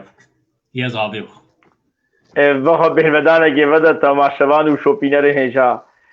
کەسایەتی جادی بەگەرانە مالپەرا خۆ کەسایەتێن بەگەرانە ماڵباتە خۆ ئەموو هەمیە برێزداری سلااف بکەن بڕاستی ئەv کۆمنتەر و مەساجی هون دەنویسێن ئەv گورزێن گولا و ژمار ڕێتکن بڕاستی کەسایەتن تربەسپی باژارێکی دەولەمەندە بڤێ ڕووپەلا زێرین ئامادەبووناوە خەڵکی ڕووپەلا ناودارێن تربەسپیە بڕاستی کەسایەتن بەشدار دەبن کەسایەتن نەش تربەسپیێنە لێ ڕۆلەکەوای تایبەت هەیە ئالیە ڕۆژنەمەوانیەدا ئالیە نویسێدا کەسایەتێک دەنویسێنێ ئەزی بناکەم دەش بۆ نەش تربەسپیەیە بۆ تربەسپی گوندێ دەردۆڕایە هەمی ماڵباتەکەن بناوێ دەروێش عەبدولعەزیز ڕووپەلا پاقژیا مرۆڤاییە یامە دگینێ هەv ji bajarê Buxmê ê welatê Almanya bi rastî Gurze Gul diyarî vê programê dike em jî Gurze Gul ji bexçê mezin ji bêhna geyakên sêva û xeçxecoka ji wan beyarên tirbespiyê em radestî dikir em hêvîdarin kesayetên weke we di demên pêş de dema ev program bi astekedî de kar bike em hêvîdarin kesayetên weke we me bimêvan تەماشەوان و شۆپینەرên هێژا وژی کەسایەتێک هەیە vêkêlîkê merin û kesayetê carî tevlî programê dibin em hêvîdarin çi kesayetê pirsêwî hebin çi kesayetê têbînî û pêşniyarê hebin em weke malbatî ji ber ku em bi pirsa bi pêş dikevin em pêşniyara pêş dikevin em têbîniya pêş dikevin ne têbînî û pêşniyarên gom hevdû birîndar bikin tenê pêşniyar û têbîniya hejêkirinê ê got bikeve xizmet û alîkariya pêşxistina حجێکردنا خەڵکی تربەسپیێ و دەردۆراوێدا ئەس لێبوورینی ژۆتخوازم ئەجاری بەگەرمە جەماعازات گوتنا و ئەخافتناوە بهنگڤین و شێرین برین gelek spas طبعا ez li ser teyîk alîkarî ya ji min hatî teqdîm kirin tenê partiya pêşverû ya got ez wanekê 180 derecî newek hat fikirin yani ez aliyekî me ew aliyekî dî bûn yani birastî yani minas dikirin lê li cem wa rêzgirtin hebû ji kar re birastî ez dibêjim yani دجارة دانمه هر دجارة 3000 من 3000 سوري ويش أخي 3000 باش يعني نوعا ما أوجي من نافخو ومدا مزرف قرتي معاني جم خدي مال بري يعني خدي مال بري المالا خبو مرابو يعني وخيو أزرف دانا أزرف فكرية تيت هر دجارة هر كي 3000 كيداون 1500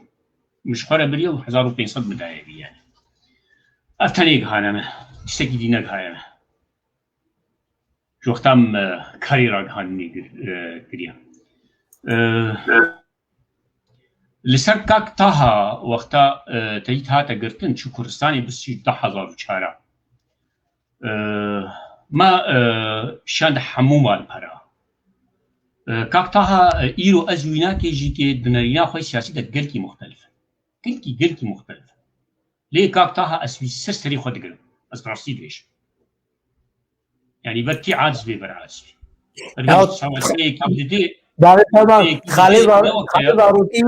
خالد زاروكي ليه انساني خدي ضمير به مثلا انساني خدي ضمير به خاطر مختلف به يعني براستي ضميرك مظن الجمعه يعني الشهاده تيجرت يعني قلقا لو أنت اتهام كرنا بعمالتي قلقا لو أنت صد شيروكي ندري لستر نقول مخالز لغانا وقرينا ما بتعرف خليتي يا جامير انه از بیناستکم جمال بادەکە گەلێکی يعني وڵات پارێزە و گەلک کوردایەتی کردە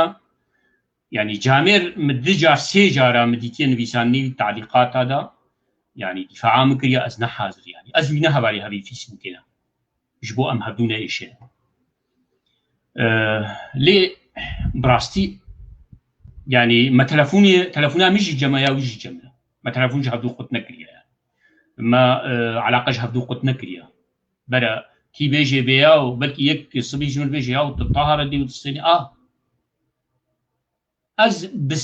bi serkirdê peyedêrê têkiliyê min hene serkirdê Partiyê Kurdî hemwar hene yani yê muxtelif ware yê nemuxtelif ware ez insanekî Kurdim tenê bes Kurdîtî û miletê min li ser her tiştî re ye dibe meselen kesê bûq bêj qiyadata re Sûriye efû kin ez naxwazim bernameya û ber bi aliyê siyasî de bikim أنا بلقي ناج وأنا ببي نا از ناجونم يعني ام لسر شاشيتيه از لوان سر شاشيتيه بابين به شاشيتيه بكيت حقيم لتيم دازي سر بنبيسين سوري عفو بابين يقول شخص أزي يقول أو برتك أبو باب سامن ما مستلا وند وقت نفساني ويناك جارنا نفساني وي يعني كاربيجي حفتي صدي نفساني ما مستلا وند بميراني بجقرتي نفسيني اللي جارنا ولو قوتن انت ده انا مثلا قوتنا نزانم جاليرينا قالوا اف خزاياتت يعني مثلا جارنا ولو تيخستن يعني ابناك ميراني كس نكارب كي تشاوا كاري وعيني وقت جي سنجاته والقافرها وترخنيق قبولتك وتشكي تشد دينيجي هم بريمي قدمي يعني فرها يعني هاي قويك سخيف اجي كلمه قبولتكم بس الثاني يحظر كان از بيوغر بيشتري سخيف هناك ميدا الشيء مجنينه يعني وقتها نكاري بدفاع نارينا كيف وقتها مثلا از يكي يعني هلوستك بارتياوي وقتها از رخنتكم سر صفحه اخرى مثلا ادبينم او هلوست تعديد هنا ملتي من شبر يقولوا ازرخنتكم وقتها تحملناك ودفاعي بردتك دفاع غلطيتك او شغلي لنا شغلي لنا خبر اجمر بدي عيشين جنينه يعني اسبق خبر اجير نادم يعني مثلا ما تدي قالك تشتهنا ازريجي جير دقرم از هر كثير دقرم وك مجور قوتي يعني والله نها حتى بيك ليك هبالي من هنا بعسينا عربا سرفي اسمتي وتكليه مبواره هنا ازوار الدمو دسطينم بعسي هنا يعني بس يكي جو مثلا بيريزي نكي از احتراماوي دقرم صحفي هبالي مهنا صحفي الهندروي شامينا علوينا الهندروي شامينا وقتا تدعو عموميات هذا مثلا معناها شما ادويجم روشامه بري 10,011 لوند ذيد بيجي روشامه بري 10,011 باشتر جنهاب راسي از بيجم يعني تقريبا الباسي سوار بي يجي تربسبيه هري شامي بي وتعاجز بي اري حافظ اسد حاكم بو اري نظام كابتني بو لي امان هبو براسي از بيجم يعني يبشتيوات هاتن او امان نهشتن ام خوازن امان وقري ام خوازن باشتر بي يعني ابا اجبر في عاجز دبم يعني وقت ازن في سينم ازرخنا دكم اجبر في از بيجم في ملتينا ايشين النزيدتر يعني ت هباري كيجان بارتي بيعيشي مشتنينا از ايرو جبو هركز جانبي از نهباري يك بارتي ما از وكوا ون برنامج اخوان سياسي ام تخوازن ام سياسي بن ام خدمتي اجنداتي سياسي نكن ام كاربن ملت حمو هبدو قبول بكي وك اوروبا نها الاوروبا اري از بنابرم لبر الالمانيا بنابرم لي سعرا مفسعرا ولاتيكي المانا ارقام جبنينا كاس تعديل كسيناكي جبو شامي تعديل هبدوكن جبو شامي هبدو عاززكن جبو شي يعني نرينا كما هي نرينا كهي بمرأة خافتني بكا تيشما خبر اجمع بدي تيشما سخيفة بدي بل سپاس آزاد الفيدي ازيو بشير يعني جاردي برمز دي بورين تخازن برسن هانا تينا كرن جاردي تماشوان و شوپينري ما معلومات عمين تربسكيه كسايتي جو امبو دولمندن كسايتي جو امبو كارن هيا فيل كيلي كا بردوان بكن هيا فارو جا ام خلقا بەرهەم بکن و ئەم لەسەر vê rûpelawê zêrîn em bi hevdûre guftûgû bikin û em kesayetên di çi astê debê, asta werzeşê debê, di asta pizîşkiyê debê, asta mamosteyiyê debê, lêkolînerê nebê, kesayetekî bi temenê xwe yek salî bê got tiştekî baş kar bêj tirbespiyê re bike li vê programê cihê wî heya em wî hembêz dikin û bi dilekî fera û em bi hevdûre guftûgû dikin wek malbatê, wek bav û dayîk, wek xuşk û bira em bi hevdûre guftûgû dikin. Rojnamevan lawend Alî pirsek ji te tê dikirin kesayetek şopînerê vê rûpela zêrîn yek ji endamê vê malbata pîroz dibê pirsek ji rojnamevan lawend çima rexnekirin nav milletê Kurd de rexnedarkirin çima nîne, çima kêm de asteke kêm de rexnedarî heya. Sedemê wê çi ne? Kak Şahin dibêje dibê rexnegir çima kêm in. Rexnegir yani em naqid. Yê naqid çima kêm in. براستی کێمبوونا وێژ gelek cara xelk dixwazin min xwe biseknênin yani rastiya ji wer te çi bela xwe xelkê te çi dixwazê ji xelkê bela xwe veke nizanim çawa wexta em bixwazin civaka me pêş veherê gerek em rola rexnê xurtir bikin yani em nekêm bikin yani em rêl pêşa rexnegir asê nekin em asêgeha jêr nedeynin em wî negirin em lê guhdar bikin telî gotinek me Kurdî heye dibê li wî kesî bigere te bigirîyenê ne te bikenînê yani ne wasfê te bidê kêmayiyê te bêje gerek tu wilo bê mişkila me birastî kêmayîka me Kurda heye kêmayîka me mezina tim jî ez vê dibêjim مشكلة أم خحرت تشتبينه نها مثلا لو أن وري لسر ديندارية بيشتغلي ويخوخي شيخي مازن لو أن وري سر تختورية بيشتغلي أزي خوش دكتور رمضان قال لك ريز سلاوي مجيرة أنا بسمعني من دكتور رمضان شيخ موس يعني يه خدمتك مازن جاهلي تربسكية ذكرنا وجبير نارن يعني يوكبي يعني أزي خوش رمضان زانا تربينه مخابن از هرم مسئله هندسه يعني مسئله راگهاندنی تچه جم المانا يعني اذ نها الفر مديتيا هر جم وصفي المان نفسها مكتبه نفسها دائره تيچه جم تي برسات تشتكي كيمي بين الشغل من النزانم زاني جيبي بان نزانم واذا هر جم وصفيها شغلي ويا نشغلي منها زاني بيجي ناري جيتا يبي ان نزانم وبدي نفسها وي موظفي بري صادكي دوي جهدي دبو وزاني ومطلع بس نشغلي ويا إيرو إما تشتي شغلي ما ونشغلي ما أم سريخو بي إيشينا يه روجنامه بان ببورن قرك ملت يه لما قهدارت كي تبدأ بيكي بكي يه روجنامه بان قريداية في سياستي بيقول بيجي نقريداية في سياستي دراوة الوقت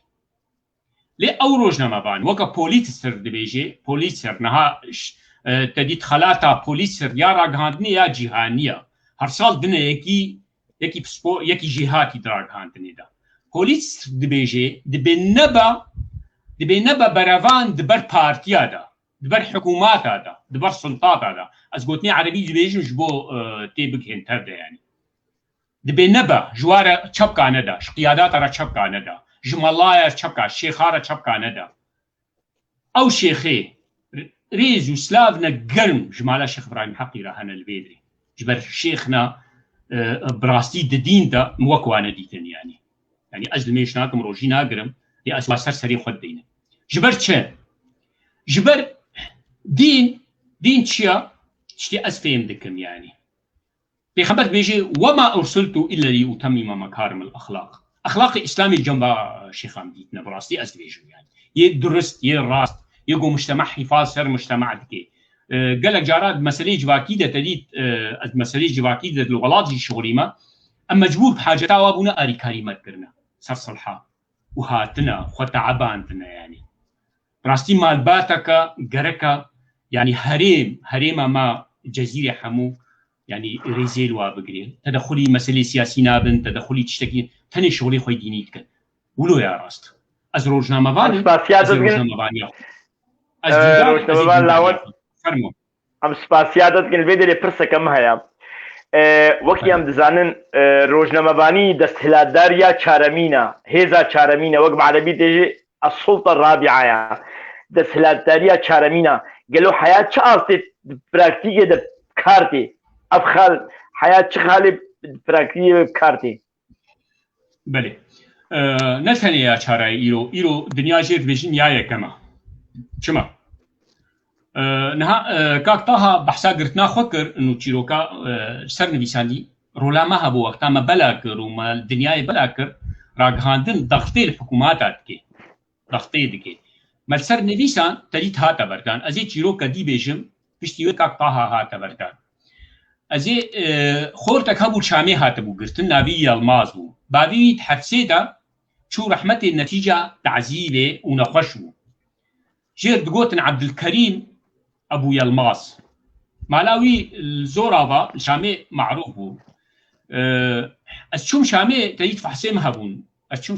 شامێ گۆڵک پشتی 10,000 چاوەڕا بوو گۆڵاب هەری وەکە کوڕێمە گرتیە گۆ چمات بەحس ناکێ ینی چمات دەرناخێ ji bo çi gola bak haxeta wexta dawe jî lêkirina balcem min e in ku baş e ka bide min ew kaxet min neşir kiriye min daxistiye mewaqeî Kurdî piştî heftikê ev xort hate berdan çima isbat derkin hikûmat wexta tu bixwazê û sultat sumeta xwe digerin yanî çiqa diktatôr bin çiqa hişk bin ji ragihandinê hemû tirsin hemû ditirsin وقتا ت مثلا هنا كان هاتنا قرتن بلا نكرن مجوارة قوت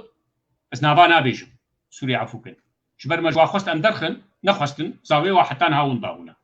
قالك شي ونضاونا نزعن نكوشتينا ساغن نزعن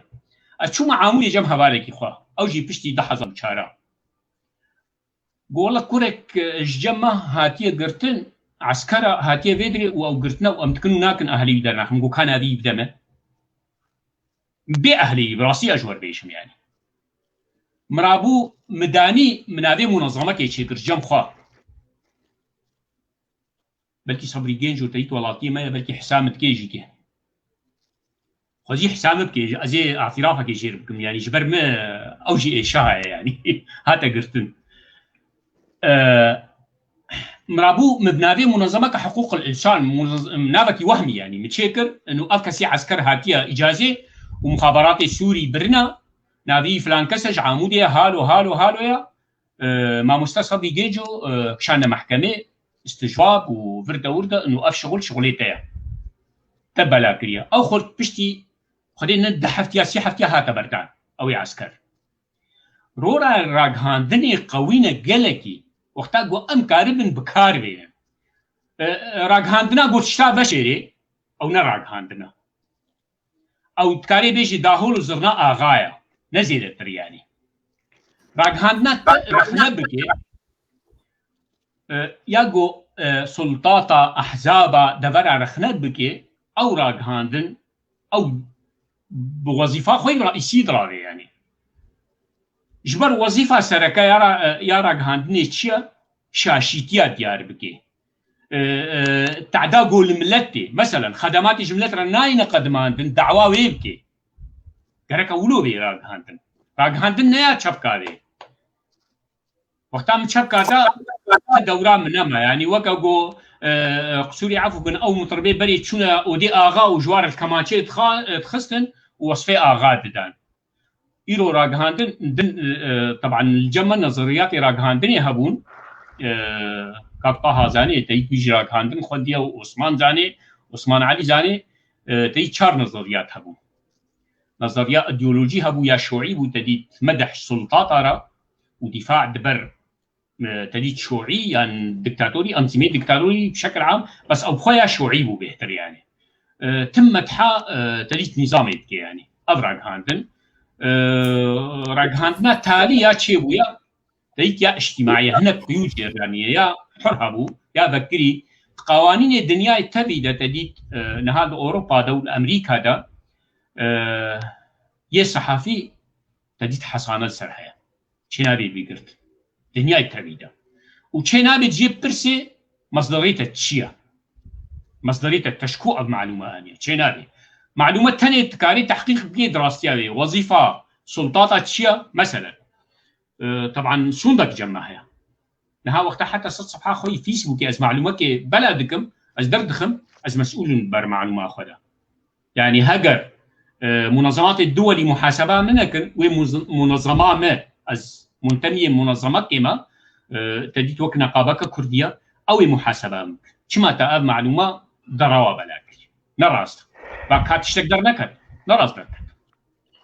قالك يصحى في بخاء رقيب ديال سر خوجي يعني نل سر خلقيت هني سر خوجي شتي داخل لازمه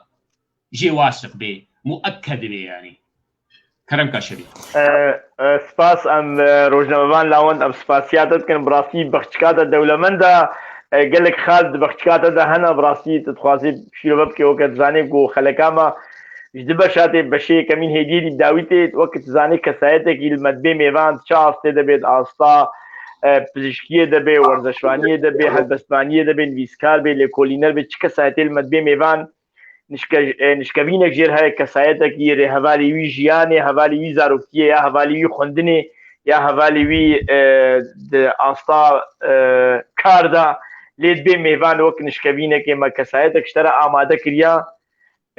توك روزنامه‌وان کی تخمین که گمانه در سرکیه ہے گمشتر کربین نشکبین و مهوان ایشفتره دي قالك انا زانم انا ويرم بيش وقت پرسکی ام جیت کن وقت کاریته روزنامه‌وانی زمان پرسکیت که از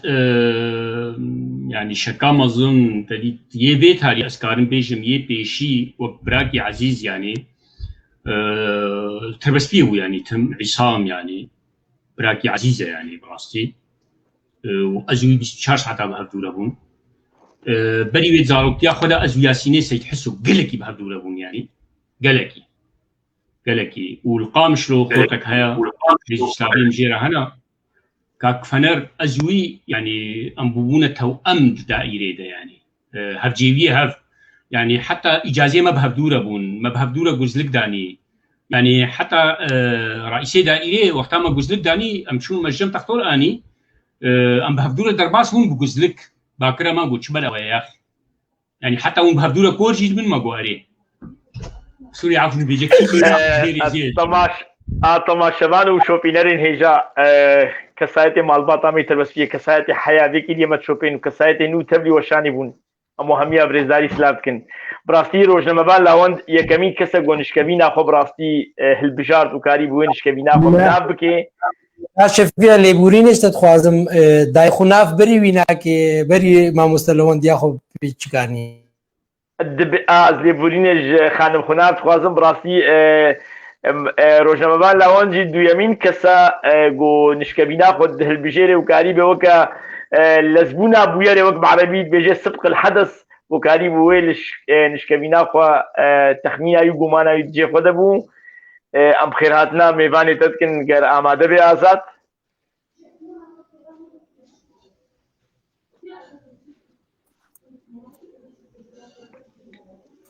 برای عصام بخیراتی ام گلکی كيف خوش قلت ايشف مهباني دوستو براكي خوي ماموستون براستی ما مستلون ولو دليت قوتي جو ما مستا عصام يشف مهبانيه تبخيراتي ام قال لك كيف خوشن قلت تيجي اير بشداري ببروغراما مدى مهباني ما مستلون كرمكا كاري باخي دنگ بقري هناك دنگ قال لك كيف خوشم بيتناوا براي آزاد براي شفيع براي لوان براكي مزنة جمرة وبراكي عزيزة الجوري دليوي أزبم يعني قلت لي كيف خوشن سواسياوت كم مع البارات تربسبيه وحكي قهدار كن تربسبيه وقنديوي وملاتي كرتب ايجو قهدار كبه مع الباري سواسياوت كم يعني قالكي أجيب خيرات نادت كم عصام وقت زاني السيستم آزاد از لیبورین خوازم و دنگ ده های آزاد عصام اجيب خيرات ناتا دكم براستي وقت زاني سيستم و پرگالين وی پروگرامی بنگه وين بنگهين بو تربسي گونده در دوراوي همي مالباتا كن چ کەسایەتێش دگرێ بێشتر بەسپیە چ کەسایەتێش گرێ پرێ بێش دگرێ چ کەسایەتێش بەیاندور بێ حاسوودە چ کەسایەتێش ماشۆقێ بێژ ئەلەڕەشایە چ کەسایەتێش ئۆتلجە بێ ترشعیرێ ئەم هەمی ماڵباتەکن حەژێکردن و دلسۆزیا خۆدا دوێ دلپاکیا گۆمەتێدە ژیان کردی چ ژیانا زارۆکتیە دەبێ ڕێهەڤالên خوێندنێ بن ڕێهەڤالی کار بن ڕێهەڤالên karên xebatên پۆلۆتیک بن وەگو ئەو jî karێکی baş qebû ئەم te jî bixêratna te dikin û em hêvîdarin gote dilxweş bê vê mêhvantiya te û em mêhvantiya kesayetên weke te dewlemend in.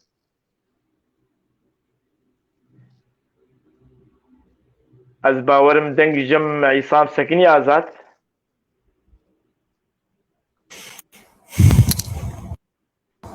hewl bidê azad carekî dîtir kê tevlî weşanê bike gelekî baş bê.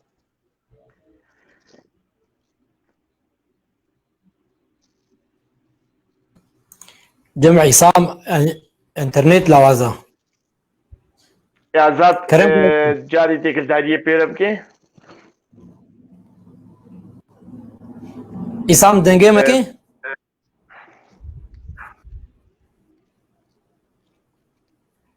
azad bere cagê dîl weşanê vegerê ez guman dikim wê baştir bigir cagê dîl weşanê vegerê derkevî ber vegerê baştir.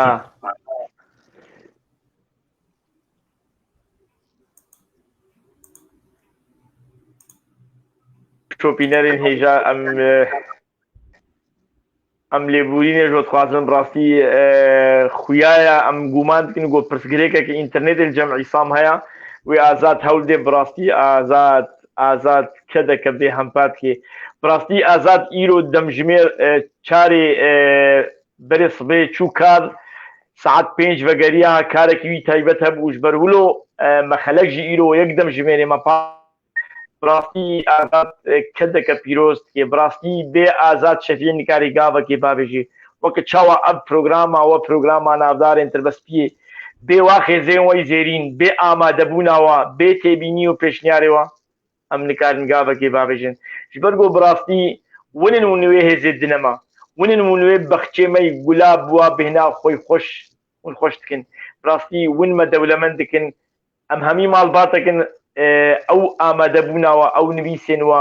ئەو کۆمنتەر و مەساجەوە ئەو گورزێن گولاگ و مژمەرد نویسێنن بڕاستی کەسایەتێ بە تیپەکە عەرەبی دێنێ ئەو چاوێکی منە کەسایەتێ هەبۆکەکێ بووی زمانێ باب و دایکە زمانێ دایکێ زمانی کوردی دێنێ ئەو هەردوو چاوە و کەسایەتێ بووی زمانی دێنێ و دخوێنێ هەردوو چاو دلا ئەس گومان دکم عیسام بەگەرات جاری تو خێراتی عیسام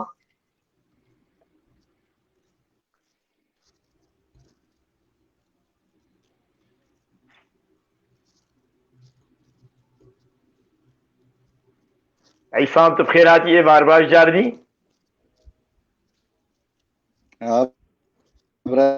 شفیع gelek ser çava kêfxweşin dengê te û birê lewen bey ezîz spas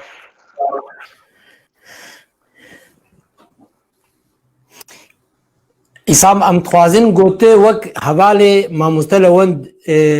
di demekê de win nêzîkî hebûn win hevalê hebûn di karna da dixwazin got hinekî ji me re wek got mamoste li wend nas dikê ji me re li ser rê hinekî biaxivê kerim ke îsam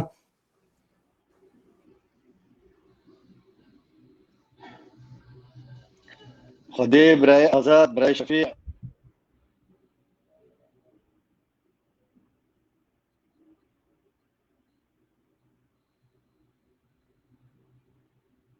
gelek karê siyasî jî tevde kiriye karê civatî jî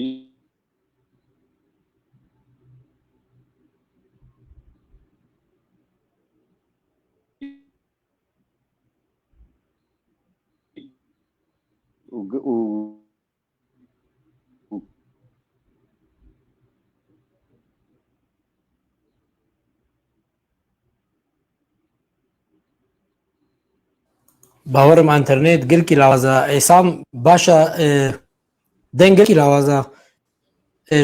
ئەنتەرنێتە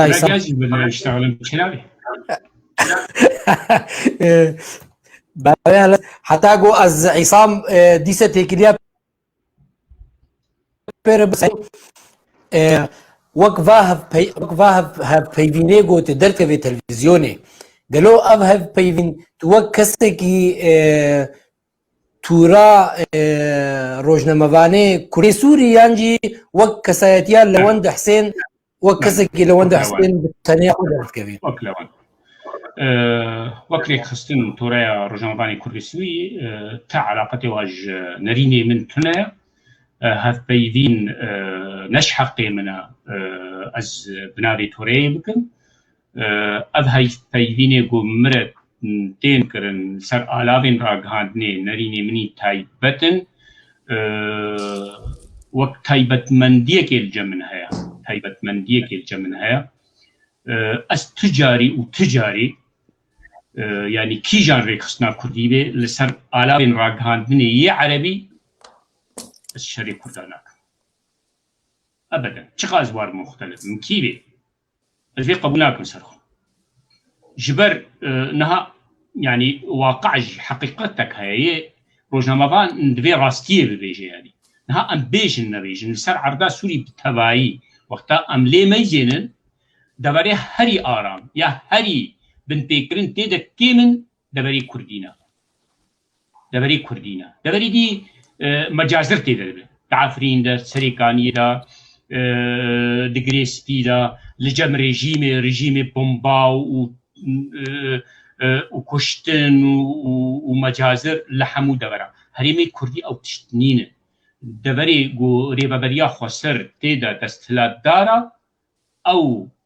جرائم ومجازر مظنين ام نابجن انتهاكات تننا هنا ليه وقتات مقارنة دكي ناقه نرباوا ناقه سري صدية كي جواناك أب هالوستا منها يعني نتني إنه أشري كرداناك لحقيقة سر عرديجي أبا يعني روجناموان لاوند از گومان دکم ما مستعصام آماده كرم كبرا شما انترنيتا فرموكا تشيبو برا فرموكا عصام جاري تبخيرادي قالك سباس ورا وشي ورا وبخير قال لي براي عزيزي دلال ونتبدا سر شعبا هاتن هونو براي لاوند ساوي برا هبجيبي بناوجي ها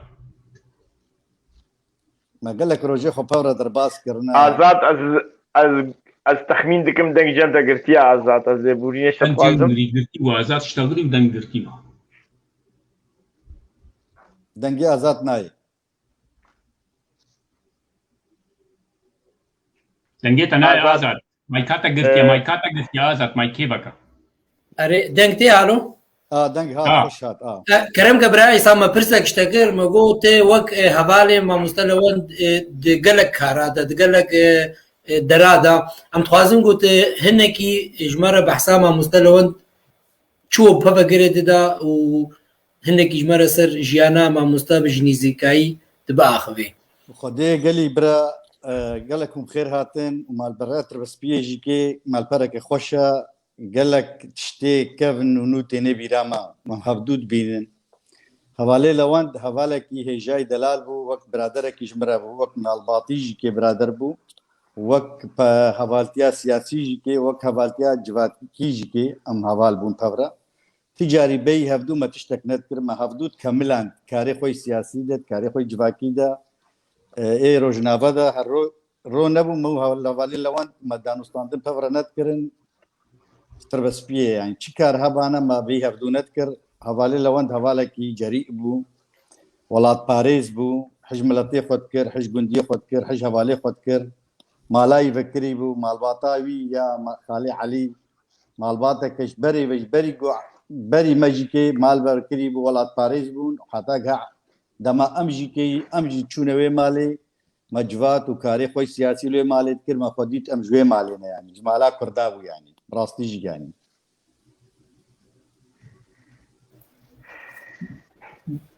بله ما مستعصام ام سپاسیاتت کن ما مستلون تچیج حواله خورد بیجیج برای عصام را گویش تنشکوینا خوا تدرخست يعني قال لك كيفامتي اختها مهبانه ما ولو نشكفينا خو سر درباس بي قال كي كيفامتي كرم كنت بيجي بيقوم خاطر اجيب خوازم كاك عصام يعني وقت مشوار قوتي چند هفجيوية مهنا او هفجيوية مني سركبو يعني التربسبية ازوي 24 ساعة بهدو لبون يعني وتشتي باش يعني تديت جدقريت كاناوي تديت الجم غازيبو ومالا مجي بالوير اخيبو يعني عصام المال للمال يعني وقتها هاتا مالي مالاوي بو يعني جواتي خو جارنا تشيت كن درش حزب بردابو جواتي خو تشيت كرن جواتي خو مالام تشيت كرن از نحزبي ملو غرفه كما بالا هبو تديت يامني مدغوتي غرفه كمبيوتري ملي غرفه مبو يعني يا من جنبو وجواتي خو حددين ازين بو جواتا وها از درباز ناب از نحزبي ما مدرجي بدا يا اخي علمي من بيخن بيع علمي يعني وبيجي ديا سامان ويبي والله إيرو شغلي ما بغرفه هيا خلاص درباس له بروفي كوميوا تشتيوا بيتالي بشتي مدرش بارتيه بردا تدي يعني طبيعي بو ام حقيقة جي يعني خوش كي مبون براي مبو يمن يبيبون يعني ام يعني ما قالك جارات تشت يعني ما بيها بدون نذكرن يعني مستحيل هو يعني تشتي هري باش يعني بلكي عصام بحساب كرديتيا مكر ازي صفاتك جديده بيجم او صفات مفقوده تقلق هذا يعني راستي اجول بيجم يعني اما وك خندوان تدي كاك عصام نخون دي بلكي حتى صفين هاي نق هاي ده انسان بالضبط ازبهورناكم صفين هاي صان بي ليه ده عليه جواكي ده كسيج مالنجي خلنجي نتخست ماني كاري ابدا يعني جبر فيناكي مثلا مخديت بيوي ازنا تشتكم مكمل بوجمرة يعني سباس سكارم بيبيش امجي سباسيا ما مستعيصان تكن بلاستيكو كاريبو دفتك خو باش قبكي وفي بروغراما ما روني بكي اما دبنا خو ام هيدارن جو عصام هر سركفتي بي او هفجيويا وبردوام بكي حيا داويا جياني جبرگو جيان هر داويا مرنا ام هيدارن هر او حجيكن بردوام بكي جبرگو والله حجيكن و بينوسا ازادتي افاكن جاري تميت خوشي دا عصام وام هيدارن جو خلقنا تايبت ودولمت الفي بروغراما بيروز ببي مهبان اجي قالك سباسيا واتكم سباسيا حوالي حاضر دكم سباسيا حوالي لوانتكم براكي عزيزي دلالة وقوتيم هفدومة كاملة روشا ما يكبو جواتا ما يكبو سباسيا حوالي آزادكم وحوالي شفيع دكم ومالباتي تربسبيه وقندي دورا تربسبيه وملاتي كور تمامي ايغو بوهدار دكم هم قالك كيف خوش مال براوا سباسيا واتكم قوم هفدوها له دبينين وتشتيمد وقرينن قال لك امسر بلندن بوا براستي كيف خوشم دنجيوا جواكاوا امجي سباسيا تتكن براي سامو وغرب يشترى تمنيت خوشيدا سباس تكم جوا تبارا وشباب ما خوش سرچا برا جالك سباس براي عزيز سرسرينا طبعا شبان وشوبينرين هجا كسايتي حياتي كي مرة بردوام بكن امو هميا هم بيز دكن كسايتي نوجي تبدي وشاني بو ام دستيو هميا دهجين روجنامفان لاوند براستي ام تشقاب هبدورا باخ فنو كم اخافنا خد بري نيف دمج بيرجم زماناني بخشكا الدولة من جمتها هيد عليه برسو برسبادا براستي كاركي تهي خباتك تهي بيقومان يقد في برشعب بي اللي دما بروغرامي هيدي دي بداويات قوتنا تيداوي جملتي تربسبيرا ونرخادناتا جوي بروغراما نافدار تربسبيه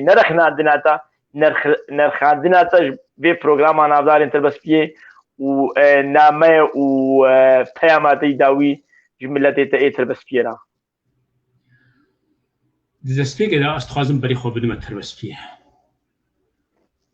قال لك ريزو سلاو جولاتي تربسبيه يك بيكرا وأز نكارم كسيجي استثناء بكم يعني سوري عفوكم يعني هجر هناك هبن هالوسن جمن قرتبن جبر هنتشتا أز ليبوليني جوات خازم دبان روجي جشنا قرباني ده استخازم بمد بقى خبن مثلا متشت عدل واقريه كارن حقيقة جمو بسطين يعني ئەس بڕاستی دەبێژم ئەس بهێویمە ئەو تربەسپیتیە بەرێ ئەم هەردوورە بدن و بستێنن وەکە دەمازارۆکتیێ مەلەفت خست ئەم مالبات مەسەلەن هەردوو دغەیدن ئەم قۆقە لە دەهاتن ینی بێ بۆ کەس بکەوێنا بەرامەدا گەرەک ئەم دیاوی بن ئەم هەردوو نەگرن ji ber مثلا هەلوەستا من نەوەک یاتە نەوەک یا منش بەر تلهێمەژی نەوەک هاون تلهێمە بخۆ نەوەک هاون ینی هەرێکی بە ئاواکیە ئەم ژیانی برەنگێکی فێم بکەن هەرێکیش مەژیکێ ڕاستی تەمامی نەلجەوە لجەم نینە ڕاستی هەگەر ئەس تەربێژم تشتێ ئەس دەبێژم هەموو ڕاستە ئەس دەڕاوالتک لەمە گۆهدارکە ئەس چ دەبێژم وش خۆرە دمێژی خۆ دەبشۆپینە گەلۆ کاچقا ڕاستی تێدا هەیە چقانە ڕاستی تێدا هەیە هەلوەستێکیش خۆت بگرێ لێ یا سەرەکە خۆدی چه هەلوەست بن ئەس خۆدی چ بن بەرە ئەس لێ نەوەکخوا ئەس لێ نەمەژێنم وەک دژمن ئەس هەوڵ بدم ئەم هەردوو فێم بکەن ئەو نەرینەکە ئەس نەرینەکە پرۆبلەم نییە وەکە سۆرانیا گوتی لێ بەرە ئەم برابن شتێمە بگهێنێ هەر گەرەک بهتر ئەم لەسەر یێ مەژهەدوو دوور بکێ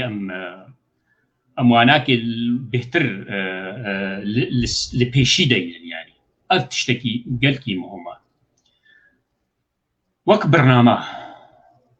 ئەسی ڕاستی بێژم ینی سووری عەفوکن ینی ئەگەر ون بغەی دێژی هەلبەت ئەس نکارم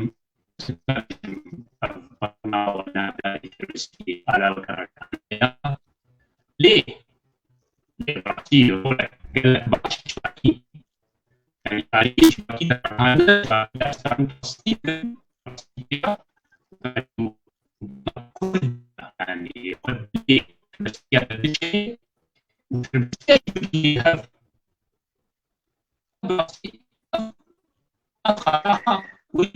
ئازاد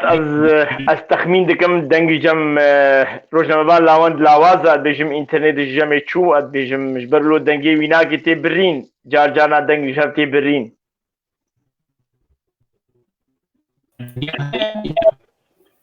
وتێ مامۆستا دەنگێتە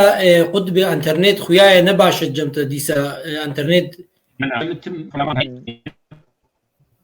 دەنگ خۆتی دیمەنجی تێ سەگناندن و ئاخاتنێ دەدەنگ تێ برین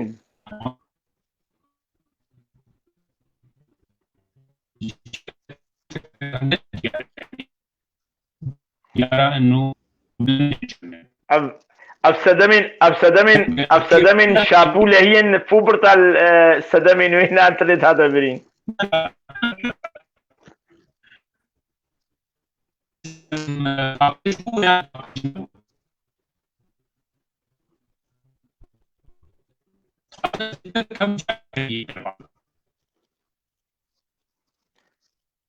تەماشەوان و شۆپینەرە هێژا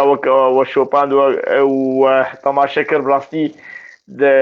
بە هەردوو پێپەنوکێتدا و هەردوو خولەکەی تاریدا ئەنتەرنێت جەم ڕۆژنامەبان لاوەند هەنێکی لاواز بوو و دەنگ هاتە برین تەماشەوان و شۆپینەرن هێژا چ کەسایەتی تێکرداری بوو ئازاد ڕەگرن کەسایەتێن بنابێ خوا بە پیرۆزباهی یا جەژنا قوربانی و پیرۆزباهی دانەما وەک ڕێڕەبەرێ وێ پرۆگراماوە پرۆگراما ناوداری تربەسپیە ئەم دیستێەوە هەمیا درامیسن کەسایەتی تێکرداری مەرەکردن و کەسایەتی تێکرداری مەرە نەکردن بگۆم ماڵباتەوە نا بڕاستی دۆ پارچە ڤیدیۆک دیسەش ئالان ئەو لاوی بچووچکێ خەلەکە بەری لەم زمانانی ئالان چاوا تێلەفۆنێ دەبەکێ ئەو گولیلکە نوهاتی ئەو گولیلکە ڕۆ برۆ بەڵ دەبێ ولوا تیپێ مامۆستەیە زمانی کوردی ڕێز و سلاوێم ژێرە ڕەوشەن حسێن دەما دەستێکە پرۆگرامی داواتی پات بزمان تێنێ چاوا ئەو بسەرێ تێلەفۆنێ مالباتە خۆشداییکە خۆ بێژ بابێ خۆ دەستێنێ و ئەو تکەبێ یوتیوبێدا و لێ گۆدار کە دەما داخفێ بڕاستی ئەو ڤیدیۆ ژمر هاتە بڕاستی ئەس گەلێکی بەهێز بووم دەما گۆ ئەب نەفشێن و هاتی زمان خۆری دەرکەوێ بڕاستی وێ ئەو زمان وێ نوو بەژێ وێ نووشین بدێ وێ کا بدێ ئەو کەدەکە پیرۆز ئەب نەفشێن و گو خودی زمان دەرکەوێ تەماشەوان و شۆپینەرên هێژا بڕاستی بەری هەفتی ئێدی سەرتێکەلداریەکە تێلەفۆنێ مرە هات شبەرگوم هەمی ماڵباتەکە دوێن هەمی تشی هەبرە بێژن ژمرە گوت بۆ ئەزرۆ برۆز بینم پرۆگراماوە کەسایەتی تەماشەبانێ وێ کەسایەتی لێ گوهدار دکن نەگەلەکەن کێمن من خۆپێرە کەناوەکە تمی ئەس بۆرت کەنمش بەرگۆ ئەس ماڵباتاوەمە و ماڵباتا منن گۆستکەنم تمی ئازاد مرد کەنێش بەرگۆ ئازادی هەرجیویە منە گۆستکەنم ئەوژیت کەنێ مژێرە گوتم گۆ ئە پرۆگرام نەفرۆشگەهەکە دەما گۆ کریارمەندێمە زێدە بنیا بێتر بن نەفرۆشگەهەکە ئەفدەر ئەفدەر جواتەکە ئەفدەر کەسایەتێک سەری خۆلمە گۆدار بکێ مە باوەڕ بێ ئەو بەسیمەیە ئەم نەفرۆشگەهەکە ئەڤنە جهێ کارمەندێکیە نا ئەم نامەژێن چەند مە گۆدار بکەن ئەم مەیزێن چقا حەژمەت بکەن وەکە گۆ ئەم حەژوات بکەن وەکە گۆ ئەم زانن گۆ ئەم دلێوادە ژیان بکەن بڕاستی ئەز گومان دکم ئەنتەرنێت جاری بخێراتی گەلەک سپاس دەبێژم دەنگ چێ بوو بەلکی یاننا ئاوێجارێ باشە ئەنتەرنێت کۆت کەرا جار کەتمێ دەبەلکی ژبەر ئەنتەرنێتی بەری گۆ خراپێ رەخناخۆ بێژش بۆی گۆ گەلک تەماشەوان ژواژوێ گۆ ژجەمەیە رەخنا بڕاستی دەبێ مرۆڤ تێ بگێرانی مگۆ ئەز نکارم یعنی بێ ماڵپەرێ یان بێ بەرنامەیە بکەم وەک ئالا بەکە ڕاگەهاندنێ بڕاستی لێ دە ئالیە جواکیدا بڕاستی دە ئالیە جواکیدا ینی ڕۆلە کوای گەلک ینی باش هون لەیستن بەلکی دە مەسەلێ ئەزوە ینی ینی بشۆپینم و ئەلسەر رەخنەکردناوە ئەلسەر ڕاوەستم وەک پێشنەیەر یان وەک ڕۆژنامەوان نا ئەس نکارم بێ سیفەتیشی بدمەوە سووری عەفوکن یعنی نا گێماییە ینی لێ وەکاری بوو وەک بەرنامەیەکە جواکی ینی لجەمە دراگەهاندنێ دەدوێژن هیچ ڕۆژنامەوانێ وڵاتمەند يعني المواطن الصحفي هيدي ونكارن يعني رولك قلق باش بليزن يعني داريج باكي دا براستي وخدوري برسي سياسي كريا قلقي باشا وساعتها وخوش وابجي كي جوارتي ليس قصوري عفو كن از مجبور از روجنامه بانم يعني روجنامه بان هر رخني للسياسه مدارا دغري سیاست مدار کی جان هزوی بلکی به شوا ایرو دا از هن جارا با آری سیاسی دا از آخرین برنامه ند وی آری دیا ساعتا وخوش وکاری بو مثلا بگین ها آرمان جاوایا وزیر دانی اما از دویجم لگوری از متابعه دکم و از ناس دکم آرمان جا سرکا ون ولاتی تربسپی بگین نهف ومدستيك إذا قلت تجيت وقت نمونم مع مستوى مروان دريعي آني زمان دريا ورا أزقهامي دا مع مستوى خناب حاجو دريا ورا أزقهامي دا باجاربانيا منا يعني 20 كيلومتر دوري منا لمخابن تجيت من زان بوزي شوا بقهمي دا دريا بي برنامج أزقهامي دا أشوم جم أشوم بيرجي رونشتم أشوم باجاري وي وهنا تكليمة كرن جبر إيرو تجيت مال بندکوا هيا خدمتا پنابرات کن پنابری کرد خدمتا گلک باش دکی خوشکا خونا يعني براستی جهيري زيا وبيرجي هن مسألة واي وقت دبيجن ريك خصني السفيل يعني سفيل جنيه يعني دري أريد شيء كاركي دكن كلتي بيروزا دريا ورا يعني أزقهاموا أبجي كي تشتكي قلتي باشا أم لهدو بكرن أم كارن بجهنا هاد دريا برنامه ويانا بيري تربستيه تاني ونكاربن يعني بيش روجي دا هاگر نبي روجانجي وقت يوي زوتر شبرنا هالولاد كاجمير 12 نيوي شبه يعني هناكي زوتر ساعت بي شش ونكاربن نكديبين ام سباسيات الجناجي وامي لوند نا اري روجنامه وانا وكليارا غاني خونديا بس بلكي بكيري پیشکش کرنا برنامه یکی نوی دكتوري تيجا أجمر قوتنا وحقيقة أجي يعني بلكي أسكير نو ليه بلكي يك هيات كاريوي بيني وباش يعني تيدا لي دوي بشت بهردي يمحرر أنا بيجني محرر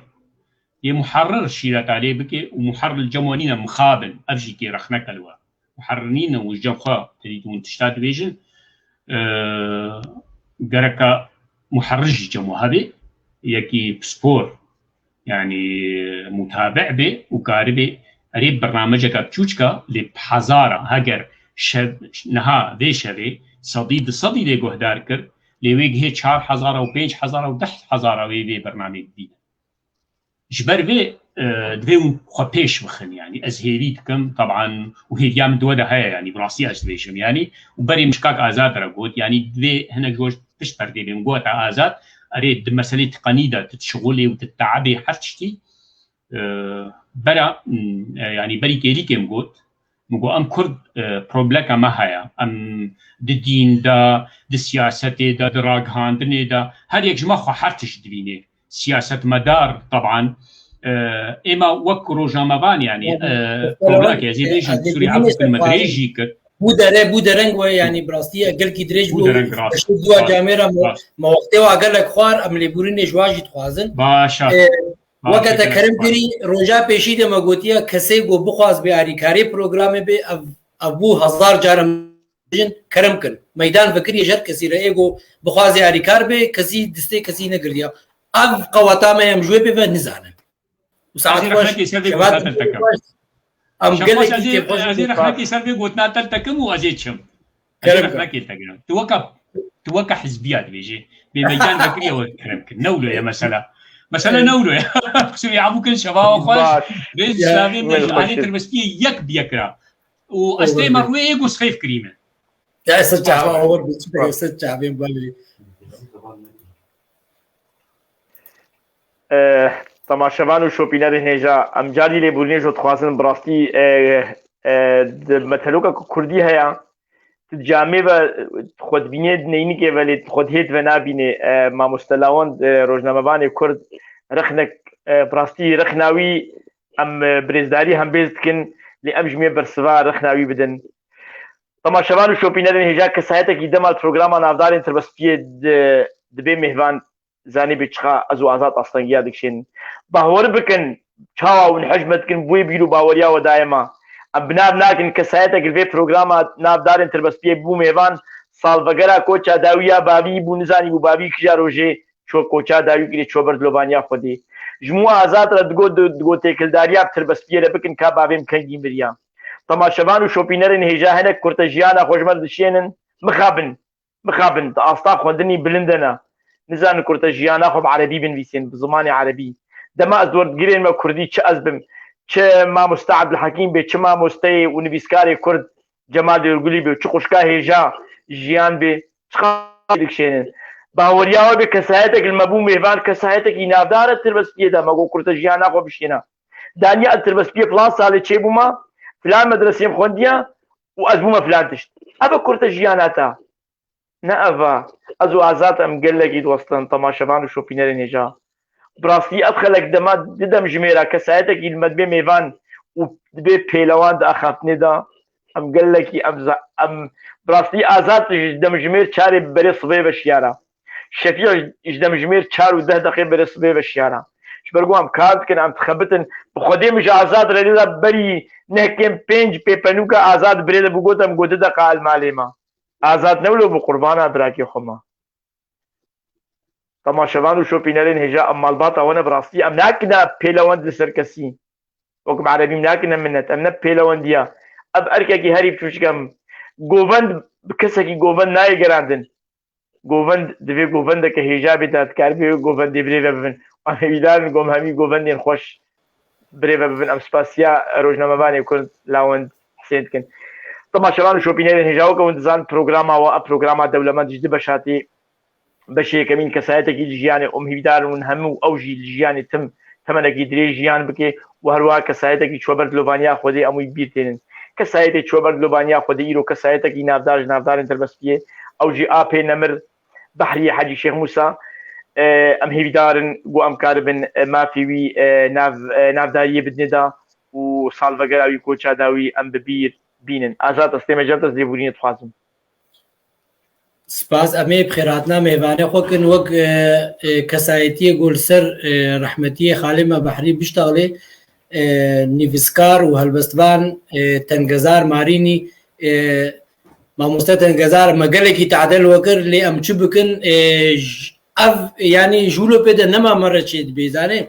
ئەم لێبورینێشتە دخوازن ji ber wan moka malbateke ne ji wilo لێبورینە نەخوازە لێ پرۆگرامی خۆ درست بکە یعنی ئەس ناخوازم لێبورینێ بخوازم کەسیشی ناخوازم وندە تعابن و دۆستێن نەها شەفیع گوت ناچی گوت لێ ئەو گوتنشی زێدە بوو یعنی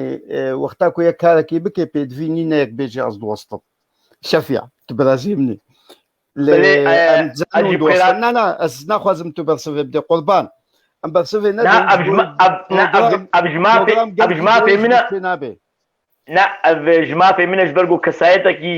لاوەند خۆرەخن کرد لاوەند گۆم هەر کەسی خۆفلان تشتی بینن دەبێ ئەمژی دوێ ئاسێدە ژیان بگێ کەسایەتێکی هەلبەستبانی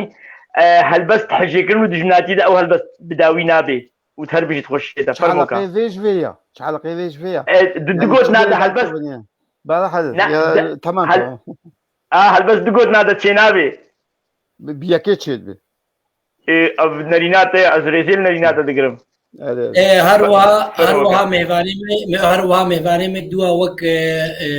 بەردەفکەی ماڵباتە خالێمە بەحری حەجی شێخموس مامۆستە ڕێزان مامۆستە ڕێزان تە بخێراتی ئەم گەلکی کێفخۆشن گوتیژی ئیرۆ میێوانێمەی وەک بەردەفکەی ماڵباتە خالێمە بەحری ڕەحما خودێ لێبێ تە بخێراتی دەنگ جەمتە گرتیە بخێرا خۆ دەنگ vەکە و کەرمکە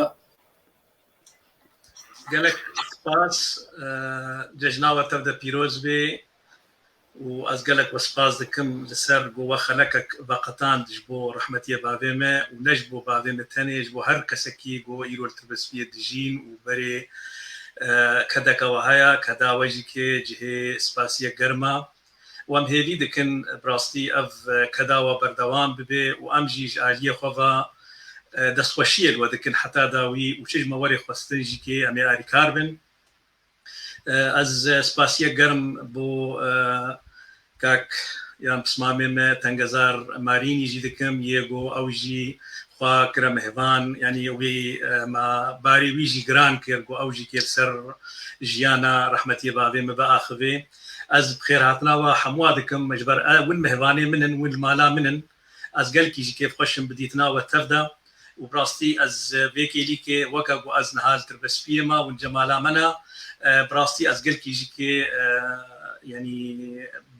بدل سوزی سپاسیه گرم بو ودکم از هیوی دکم گو امکار بن مافی رحمتی بدنه دا وک وی دخواستیان جی که وکا ویش خورا پلان کربو بلکی کسک نای بیرایوی پشتی مرناوی ویچکو چه ببی لی بگومان ام چه بکن جیان وصادر واز بی سپاس بۆوە و سپاس بۆ هەموو تەماشەوانن هێژە خەلکێتر بەسپێ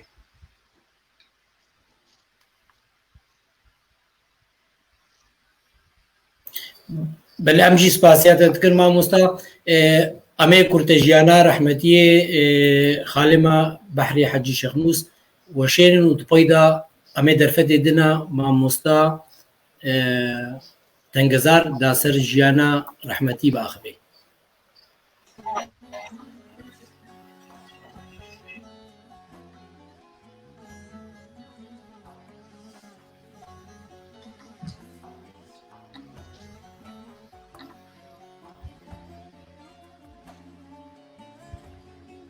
ئیرۆ ئەمێ ڕووسپیکیش ڕووسپیەن باژارێ تربەسپیە بەبیر بینن ئەب ڕووسپی ئاپێ بەحریە حاجی شێخ موسا ئاپێ بەحری لە گوندێ سیحا ساڵە 1911دا ژدایک بوو لە بچووکیانیاویدا بابی چوو بەردلۆڤانیا خودێ لەورا نەچار دەبێ گۆ لە گوندێ مەحمەقەیە یێ بسەر باژارێ قامشلۆڤە ئاکەنجی ببێ و خۆرتانیا خوا لور بقەدینێ و بدۆمینێ خالێ بەحری دوو جاران هەفسەر دەبێ جارا پێشی بنەیۆرە بوو و دزارۆکی ویژێ چێ بوو لێ مخابن ئەو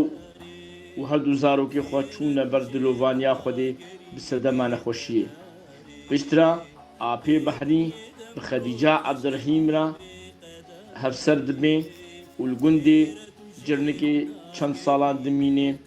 و پاشێ تێنە باژارێ تر بەسپیێ و مالا خوا یا دەرەخ مزگەفتێدا ئاکەنجی دبن ئاپێ بەحری مرۆڤێکی جۆتکار بوو و دلپاک و خێرخواز بوو لەورا خۆست گۆمالاوی دنابەرا مزگەفت و ئاش دەبێ داکاربێ خزمەتە میهڤان و رێویان بکەی ئاپێ بەحری مرۆڤێکی بێدەنگ بوو و خودی سنج بوو لەورا خەلکێ هەمووە ژێرازی بوون و هەروەها بە دۆزا گەلێ خۆ باوەڕ بوو و ڕۆلەکەوی یا ئەرێنی و سەرەکە دبوویەرا 15 نیسانێدا ساڵا 1967دا هەبوو دەماگۆوی شەش هەڤالێن خوا لە پێشیە تەرەکتۆرێن دەستهلاتدارێدا لە زەڤیەن تربەسپیە ڕاوستیان و ئەو کەسژی ئەو بوون سلێمانێ ئەرنۆ ئۆسمانێ ئەمینکێ حسێنێ زەینۆ محەممەد تاهرێ سەیدا ڕەشید تاهرێ ئەزەم حسێنێ عەبدوڵا پشتی گۆڤان کەسا نەرازیبوونا خوا دانە خویاکردن دەستهلاتدارێ ئەو گرتن و برنە زندانە ڕەش یا باژارێ قامشلۆ و لەور هاتنە ئشکەنجەکردن دەما بوو شەڕێ 1967 لەناوبەرە وڵاتی ئیسرائیل و سووریادا هەنگی سەربەست هاتن بەردان دوێ دەمێدا ئاپێ بەحری di zindanê de nexweş dikeve û ji bo çareseriyê diçêşamê û di sala 1968 de lê nexweşxaneya Muştehed diçê ber dilovaniya Xwedê û li wir bi axêtê spartin. Xalê Behrî pênc kur û di keç li şûn xwe hiştin. Di dawiyê de em hêvîdarên Xwedayê mezin miriyên guhdar û şopînera û apê Behrî bi bihişta xwe hembêz bike û cih û şûnwarê we bihişta zêrîn bê. Hûn jî her xweşiyê de bijîn her şad û bextewer bin.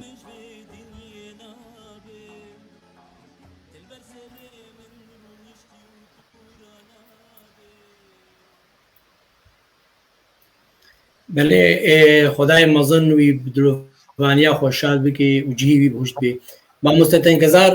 وک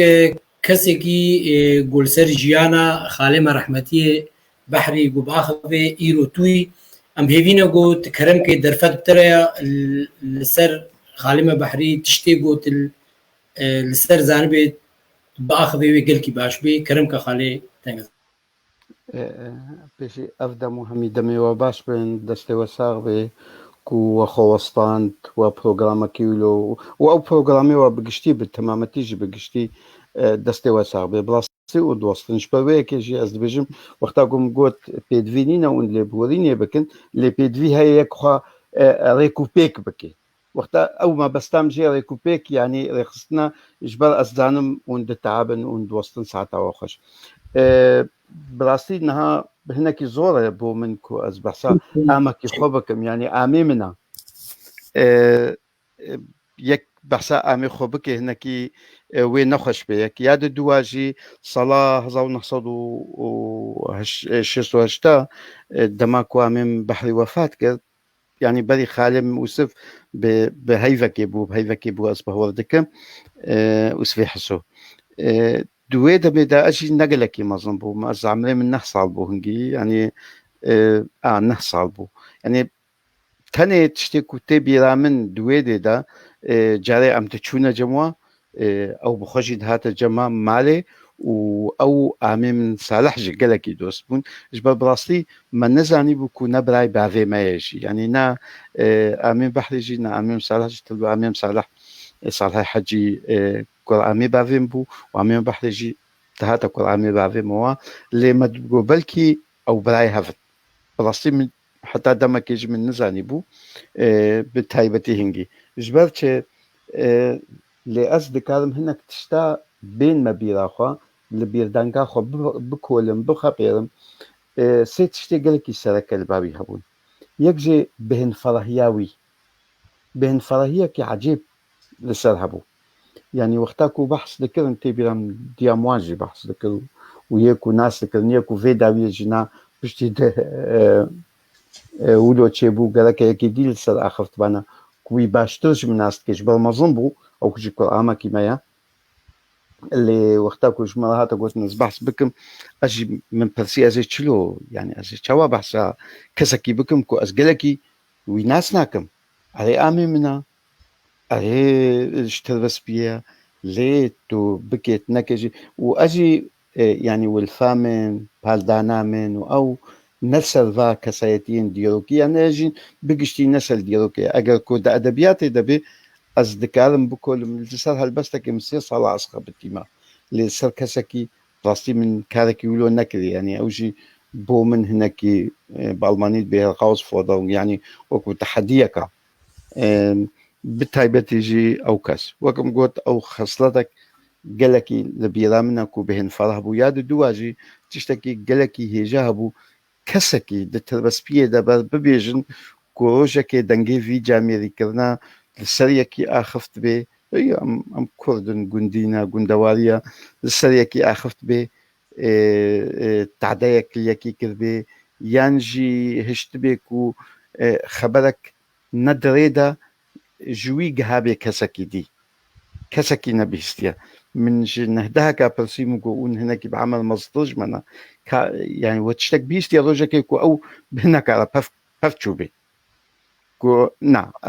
شخصية خاصلتها أساسية يا آمين بحري خاصلتك أو قرتناوي دبر عرضة نهشتن كو مغمورين ورن ودبر عرضة أو تشتكي بو من دي خويا كرن نشتمان باوري جي بالكتابي راود بروغراما مدجي من قول تربسبي وأنجي هرجار دبيجن تربسبي بنقها وتشافكانيا كرت باورية همين كسين جباكور سعيد آلشي دكتور شيفان رحمتي برزاني جلال طلباني عيسى زبيحي عبد الرحمن زبيحي مام هجار عثمان صبري ولات كوريوي همي هاتنا تربسبي واتا تربسبي بنقهك كو خلق ينشتمان پروار دي ولات پروار دكتور نافذ ونور الدين زازا مش بير ناكن كو هاتنا او تبكيت نكي او نشتمان پروريا او نشتمان پرورين كو هاتنا تربسبي جهكي خو چاندن وبراستي از ببيجم او قوناغا ويدا مياكو امين او تيدا يعني از چند كسايتين بناف دا تمني ويدا ببيجم امين من حاج محمد عبيس بافي محمود رحمتي بافي آزاد ومصطفى و أوياك حاج محمد الشيخ هما مام عرفات عمي طاهر عزام وقلك دي همي دمساتين اجتماع پرورية دا بنافو دنقبون يعني كردواريا دسر همي تشتيربو جبر فيكي الشكي غريب نابينم كو مثلا يك جوان كسا كو امين بحري بو وقتا صلاة 1967 بو ازبا وردكم 67 كو او حكوماتو او هاتن هنجي الصفي سيابو يعني تشارابو تي بيرامن كو هنا كس هاتنا قرتن يعني جيكو هاتنا قرتن او تي بيرامن ومحمد طاهري السيد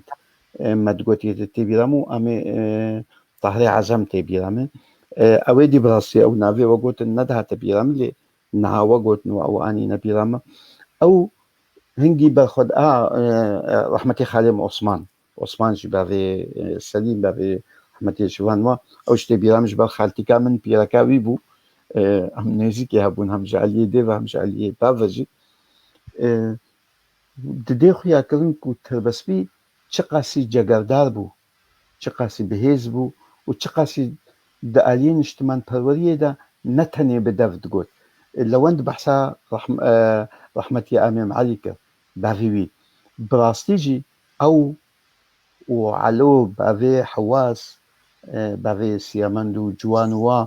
يعني كسن ولو بافي تركي تحلو او يعني استربس بيجم بافي تآزات مثلا يعني اويكو ويتها منيوا جمعي چلبي تمام بقشتي يعني وكو خطيرة كيبون خطيرة يعني مشعل خطيرة كيبون درباري نشتمان پرورية دا درباري كردوارية دا جبر فيك آمين بحري وقتاكو أفكار كريا هاتية قلتن از دزانم او بوير تي بيرامجي اللي قالك هاتية بحث كرن لديروكا تفقرا كردي دجي ورچرخانك ورچرخانك يعني منعطفك تاريخية هم دي حركات سياسية دا يا كردي هم جي دا حركات تربسبية دا جبر دويدي دا قالكان خوا ولو مظن ذكر وأميكن وأم بارتين وأم زامچه كومك بو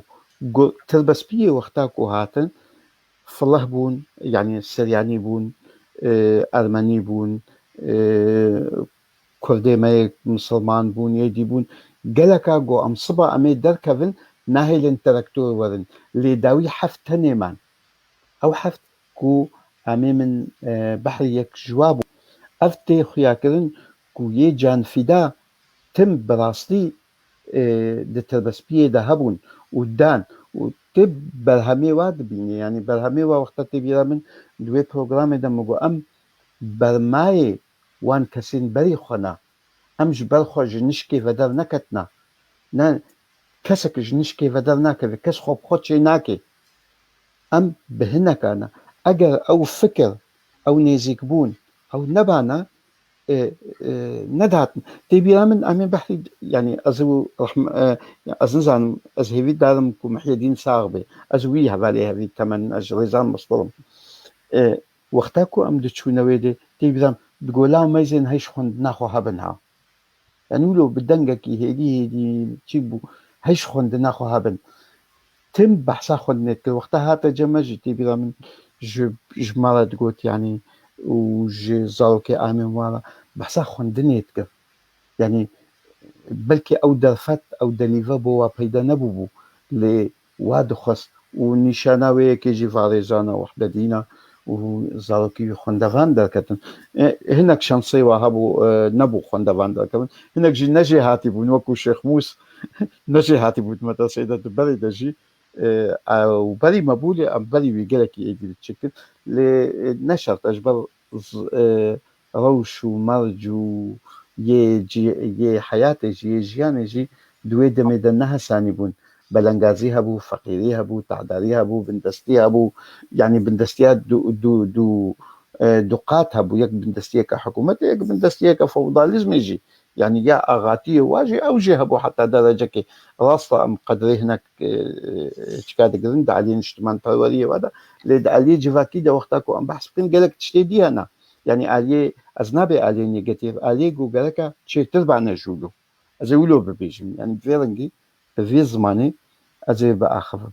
أذ قناغاكو أو تيلا أو قناف بو بنجهك جبوي أو نفشين لبقي ورابن نفشنا كو ترى دايكي جان في دابن ترى دايكي خوربن تبيرم يعني حتى نفشي ماجي بيواجي يعني حتى كو صلاة هزاو نحصد نوتو دودو بنوتو السيا وقتا أو بلافوك أو أزبه وردك قال ما هناك اختيار دي تنين دقو أفناتش تكن دقو وقتا كو أمبون ما ببسكليتا بلافوك لقندا بلا تكرنو أو يعني أو كاريما يكو ماكير ما تقول بلكي مدنيا خراكريا لبر كاريوا لبر ظلماوا لبر مباحث لبر فرقات شاظلها شعبها سياسي هنجي دقوت نيدا أو حكمة ميني أو بون يعني لبر الظلماوا نتشتك بو ياما دقوناغا ما دقوناغا بشتي ما دقوناغا بري ما دجي يعني وها قالك زوريكر لي از نزان مختاكو بحثا من نوروزي دكن اجارا بيشي چوما نوروزي صالح هزار نصدو حفتي وسسي ابو يعني حفتي وچار ابو دقبويا مالا زغروس دا مالا خلتك حياتي دا ببيجملو تبيرا من او زلامي مظن ما مستعد مان بو خالي عرفات بو محمد الشيخ بو يعني جارا بيشي وقتا شم من ديت محمد الشيخ دست بكا نوروزي بشتي كو دقاق كراوستان دست بقرآنك قرآن خوان هفالك تحيلا مدبو البفرت كم رحمة خديري بمصطفى بو مكو هكا ما بقرآني نوروز ده بقرآني دست بيت كن يعني بالسرود دست بيت كن يعني تبي من أفقوت نجي ليه براسي أبدا دخو يا كرن وقتاكو أزوان نقطة بيجم أستخدم نقطة سركة دوي مسألة ده بيجم تقاسي جبر أس وكو كسايتي مقول عمي منا تقاسي أز بحث بكم بلكي شهادة هنكي نا دجي خدا بيجي ل أزويق ونغي بحث دكم كو تقاسي كارتي كرناوي لنفسي حتى لي وكوا يعني وقتاكو أم بيجن أم بردوامينا ونجي بردوامينا يه بايورا جي بردواميا ونا يعني هر يكي از بهور دكم هندك تشت باش هيا هنك باشتر هيا هنك كيم باشتر هيا از نابي خراب هيا تشتي خراب جي يك سود جي وردقريش بروي كي جي دبي باش تشتي كو يك سودي جي وربقري درسك جي وربقري دبي باش نماد مني خراب جبروي كي از بيوا خراب بكارناينم وبتهيبتي دراغهان نيدا نيف قدح داغرتيا ننيف قدح فالايا أوا جلكي جرنجا د أخفتنا خويا رجعن ندجيك ببيجي د تشد بيجي د بزمانه بوزيتيف زمانه أريني يك بكار بيني أف أستكلم ذا خلا بيجم أجر برسك ديجي هبي از آمادما لأزيري جوارا فكم يديون برسيخوا جريزان بكن ينجمن بكن فتشاو گەلکی سپاسیان بکەن مامۆستا تەنگەزار یعنی باش حەقەیە خالمە بەحری دایدا تەوی گۆ بڕاستی گەلک جامێرێ وەگەدا نەگەهابوونێدای یعنی چقامە پرسیژی دەم شتێکی سەر ژیانایی نزانن ئەم سپاسیاتت بکەن باش سەر ڕەحمەتی ئاخفتی جمع مسترزان مستدفكي مالباطا خالمة بحري رحمة خدي لبي تشكاري تيجي أريكارية بما مستدفن جزارة بكي لسر رحمتي شيروك نقود وقت بيت جم تمام ديروك تمام مجبيراتنا عشان سربيهاتنا دمالي دا بتوير حق تجهابي دا يعني براية توارا بمالباطيرا كرمكا ما مستا درفت ترى قالك سباس جاردي اسباس ياودكم لسر بيك هداوا بيغمان وقتيك يك بحسا نفشي بريدكي ما بس جي اوا قوت الريفكج نفشي نورا سرجيانا كسان وقتيك وند اخذن اف مجارك قالك جرينجا جبو ام ريبدن بان خورتين وكاربن وكا تنجزار قوتي ام كاربن سودا بقرن جيانا وان يانجي كيج جوان خبراتي قول جموان هبو براستي از قالك بتوش بقو مختيقة بابي من شو رحمتي از صفي ددوابو يعني او لجم من روجك قالك زحمتها جبر يعني بمقلك زحمتك انها وقت مزاروك جديد دقوت باكر بابي خيابو از ولو بحسرتك يد حسهم از هنجي از بتوش بوم قلك بتوش بوم يعني ام سيوي بون وزاروك نبتوشك وما كسك الدورا خوجي نديد كاربي ذي حنانا جو يك ونضابك جنب بابي خو براستي تشتن قلك تينا بيرا من دوي مسألة دا يعني تي بيرا من وقتي قابا روجاق وي أزبر مدرسي يعني روجايا كمين قاس شو مدرستاني أزوي بهبرة شون أم عيني جنب بختي مظن أم درباس بون وأم شون دوية دا أم جهانا مدرسي مديري مدرسي ناي بيرا من كيبو من سلاف بدست دايدا بشتي قبابي من سلاف بدست دايدا سلاف المجيكير جمرة قوت ونافيت تشيا بعربي من زاني ببراستي عربي لي من يعني مسلاف دايدا قوت بابي من قو افكر بتوشا قو عمريوي والديوي بين صاليه شنابي هاري مدرسي جبروا له جيكي شنابي براستي دفيون شاركي جيبكن جي عشقا فندني يعني افتشتكي وكا قتنجزار اني يعني بحساوي كر عشقا فندني ازبرما نفوسي صالكي عمري من مازنكر يعني والدي من يعني شيستو دوا بشتي شابي الشيبوما وي بابي من اسكرم شيستو يك جبوغوز هر مدرسي اف يك جيت شتيغو تي بيرامه تشتدي تينا بيرا من قالك جارا بحث ذكر يعني وقت قضاء مهبان دهاتنا معلامة جوارة تقول والله يعني معلمي مدرسة مرشيان ديا قلتي او زاروكي بتوچك او يجو بتوچك يجو هاتنا مدرسة زاروكي قلتي شهرزايا جيرة كيف من قالك جيرتي او نمونبو قالك سارد قلت افجيكي يعني سريخوا بما بلندك رانو زاروك نبا بتوچك يعني قهل داخل دني براسي قالك يجي قهل داخل دني تشتادي يا غوازو خازم ببيجم براستي يعني وقت يجو بتوچك بو بعد من وكا جمر دهاتا قوتن بوراوي قلكي دريج بو يعني كزيبو بوراخو كزيد شي ذكر تدي ابجي قالك دلالي بول جنب بابي خوا وبابي مجي بزاروك تاخوا ما سيوي وكما يعني بابي ويجي كي يعني حاجي شيخو تايبار وجيه دا امري خدي كريا بروجي بو تشقاسي خوستن جو بفطري نفطري ما يعني حتى جو امري خديك يعني او بتاني بو تديت او براي يعني شار خهابو وبراكي ويديها بو اللي او قالك دلالي بو يبتوش بو نها جويه دلالي يبتوشك نها صد وبيستو حفت كس إيرو مجمارتن صد وبيستو حفت كس نقباك كورو كتاو نفيا دي بيهنا يعني كسكي دلالي بو نزاني بون كاغلو ويشلو جيانا ويشاوات شبه يا دي يعني قالكي جمن زحمت بو وقت قضاء تشوشامي وقت تشوشامي سر تختور نا جبو نخوش يا خوش براستي او شو بخزوري خورة شو بكالكي مرة شو شامي سر تختور بكالكي عبد الكريم عمو او برنا شامي سر تختور لويدري بيكي نخوش لتشوا بخزوري خور شوا لويدري يعني صدفه يكي جمرك شيل تربس فيها ابو جيرد قوتن ابو محمود جيراني مبوت خانيه مالا خالي مني حسين سعيد دبو لويدري او يدبيني واد عازميني بعد من بري هناك دليوي زعيف بو خويات كيجي كي زنداني دات شيستو حفتادا يعني خويات كي زور داري جي ليها تبو هناك زياد جي خاربو قال لك ايشاه بو جبر فيجي براستي ويد عازميني خويات كي يعني خوارن قال لك خوار وقال لك تعدجي ليهات الجويدري هات جهد برنا نخوشخانه والويدري امري خديك تشتاحري مخابن للجمع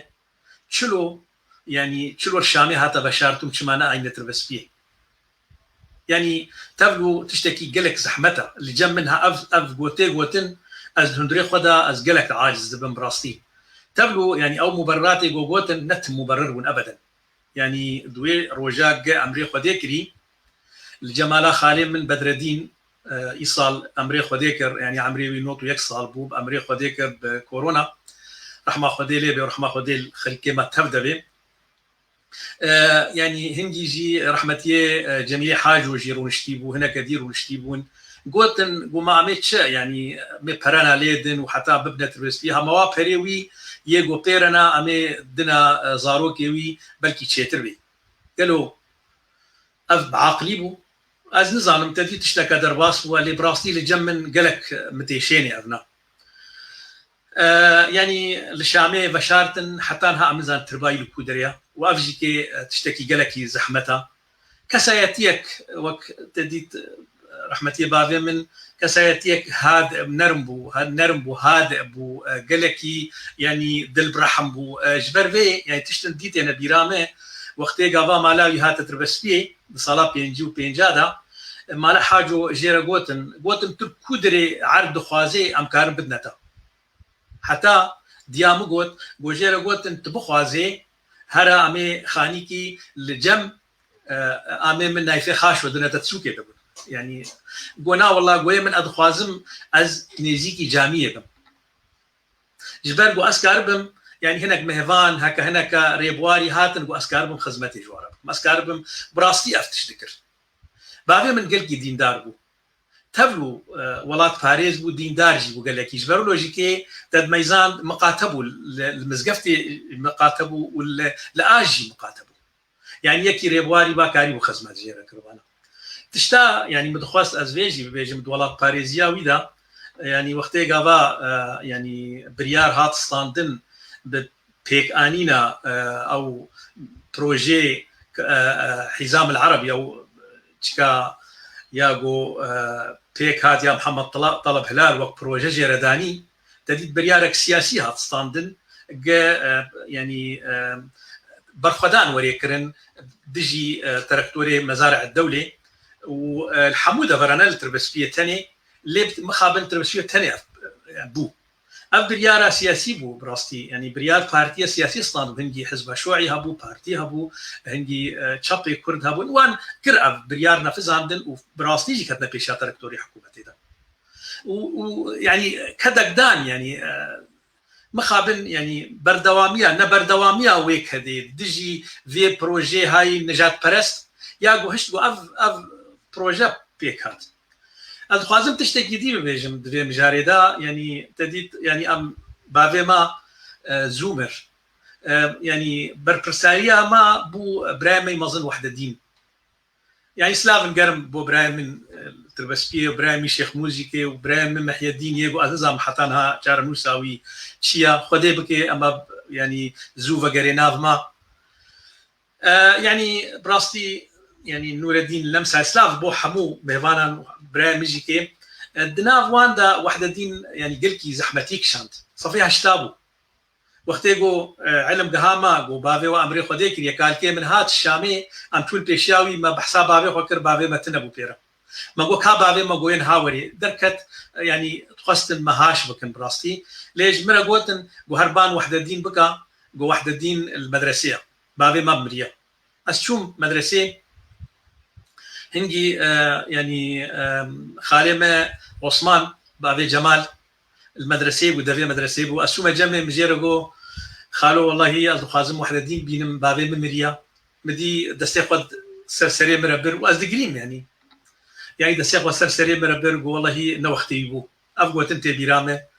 از سلافن قرم بو بابي شاهين بابي جمال اجبر براستي رولك ويها بو يعني المدرسه ده قالك جرى ما مقاتبو المدرسه ده تقوت وافزاروك يعني بباب يعني سيوينا بمعنى وحاجتك واريكاريه هي سلافن بوي هنجي ما بان واحد دين كرموت يداولو بو هنجي ده بربرسارياوي قالك زحمت بو يعني يعني زاروكا وك صبيح شتا يعني بدلاقو هري خورت وزاروكا وبليزي بربرس بود بر مالباطا كده وافجي كي بربرساريا قالك جران بو مدخص تشتكي ديش بو دفير بابتي ربيجم نبتني بابي من اوكر وحده دين جي كي كاركي وصاكر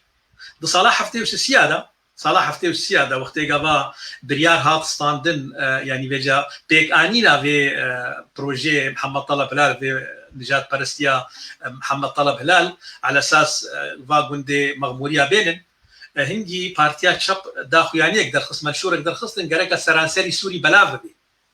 لتربسبيه دكسا او بلافكر سعد واضحه بشاف او دكسات ثانيه او بلافكر يك جوا وحده دين بو يديجي كي كوري خالما سليماني مهاجر بو نافيوي فيك نزل عبد العزيز يدي نزل نافيتشيا عز الدين علي عز الدين نانا براي عز الدين براي عز الدين او هردو بون عبد العزيز نعم عبد العزيز يجي عبد العزيز محمود بو محمود احمد محمود اوان بون يجو يعني او بلافكرن او شي بلافكرن او جي كي كاركي قالك او جي ديخ يعني كرن شقاسي باندورا في ولات باريزيه المكر يعني تديت يعني كدك بو هاتا دان يعني جوان تشتي يجو از خازم دبي مجاري دبيجم يعني وان كسي جو هر شش حوالي وي يو بيرا دركتنا بيشا تركتورا كاركي قالك يعني بزرافيبو يعني براسي ويرانبو يعني يجو هاري بيشا تركتوري حكومتي ونهي ليجو يعني قالكي خرابو يعني براستي تبلو جي يعني جوان نافان يعني بلكي هناك وانا ناس ناكن مثلا محمد طاهر محمد طاهر قالك كسي تربس فيه بلكي ولا ناس ناكن محمد طاهر كوري سيد رشيد بو بيركاوي كتا احمد سيد بو زاني ازنزامها يعني شار نوساوي تشيا كي جواد مني ازنزام براستي لي او يعني او جي يكي بارتي بو حواله كي بارتي كي يعني تفهم كر يعني هنجي خالمي عثماني امين كي او جي شوعي بو طاهري عزم رحمتي خالم حموجي كي ولات باريس ونيجو خالم حسيني عبد الله يعني براستي حسيني زينو يعني براستي حسنه زينو يعني كاركي وصا تربسبي دبو يعني تربسبي تنجزار باش سروي اخوي تربسبي يعني براستي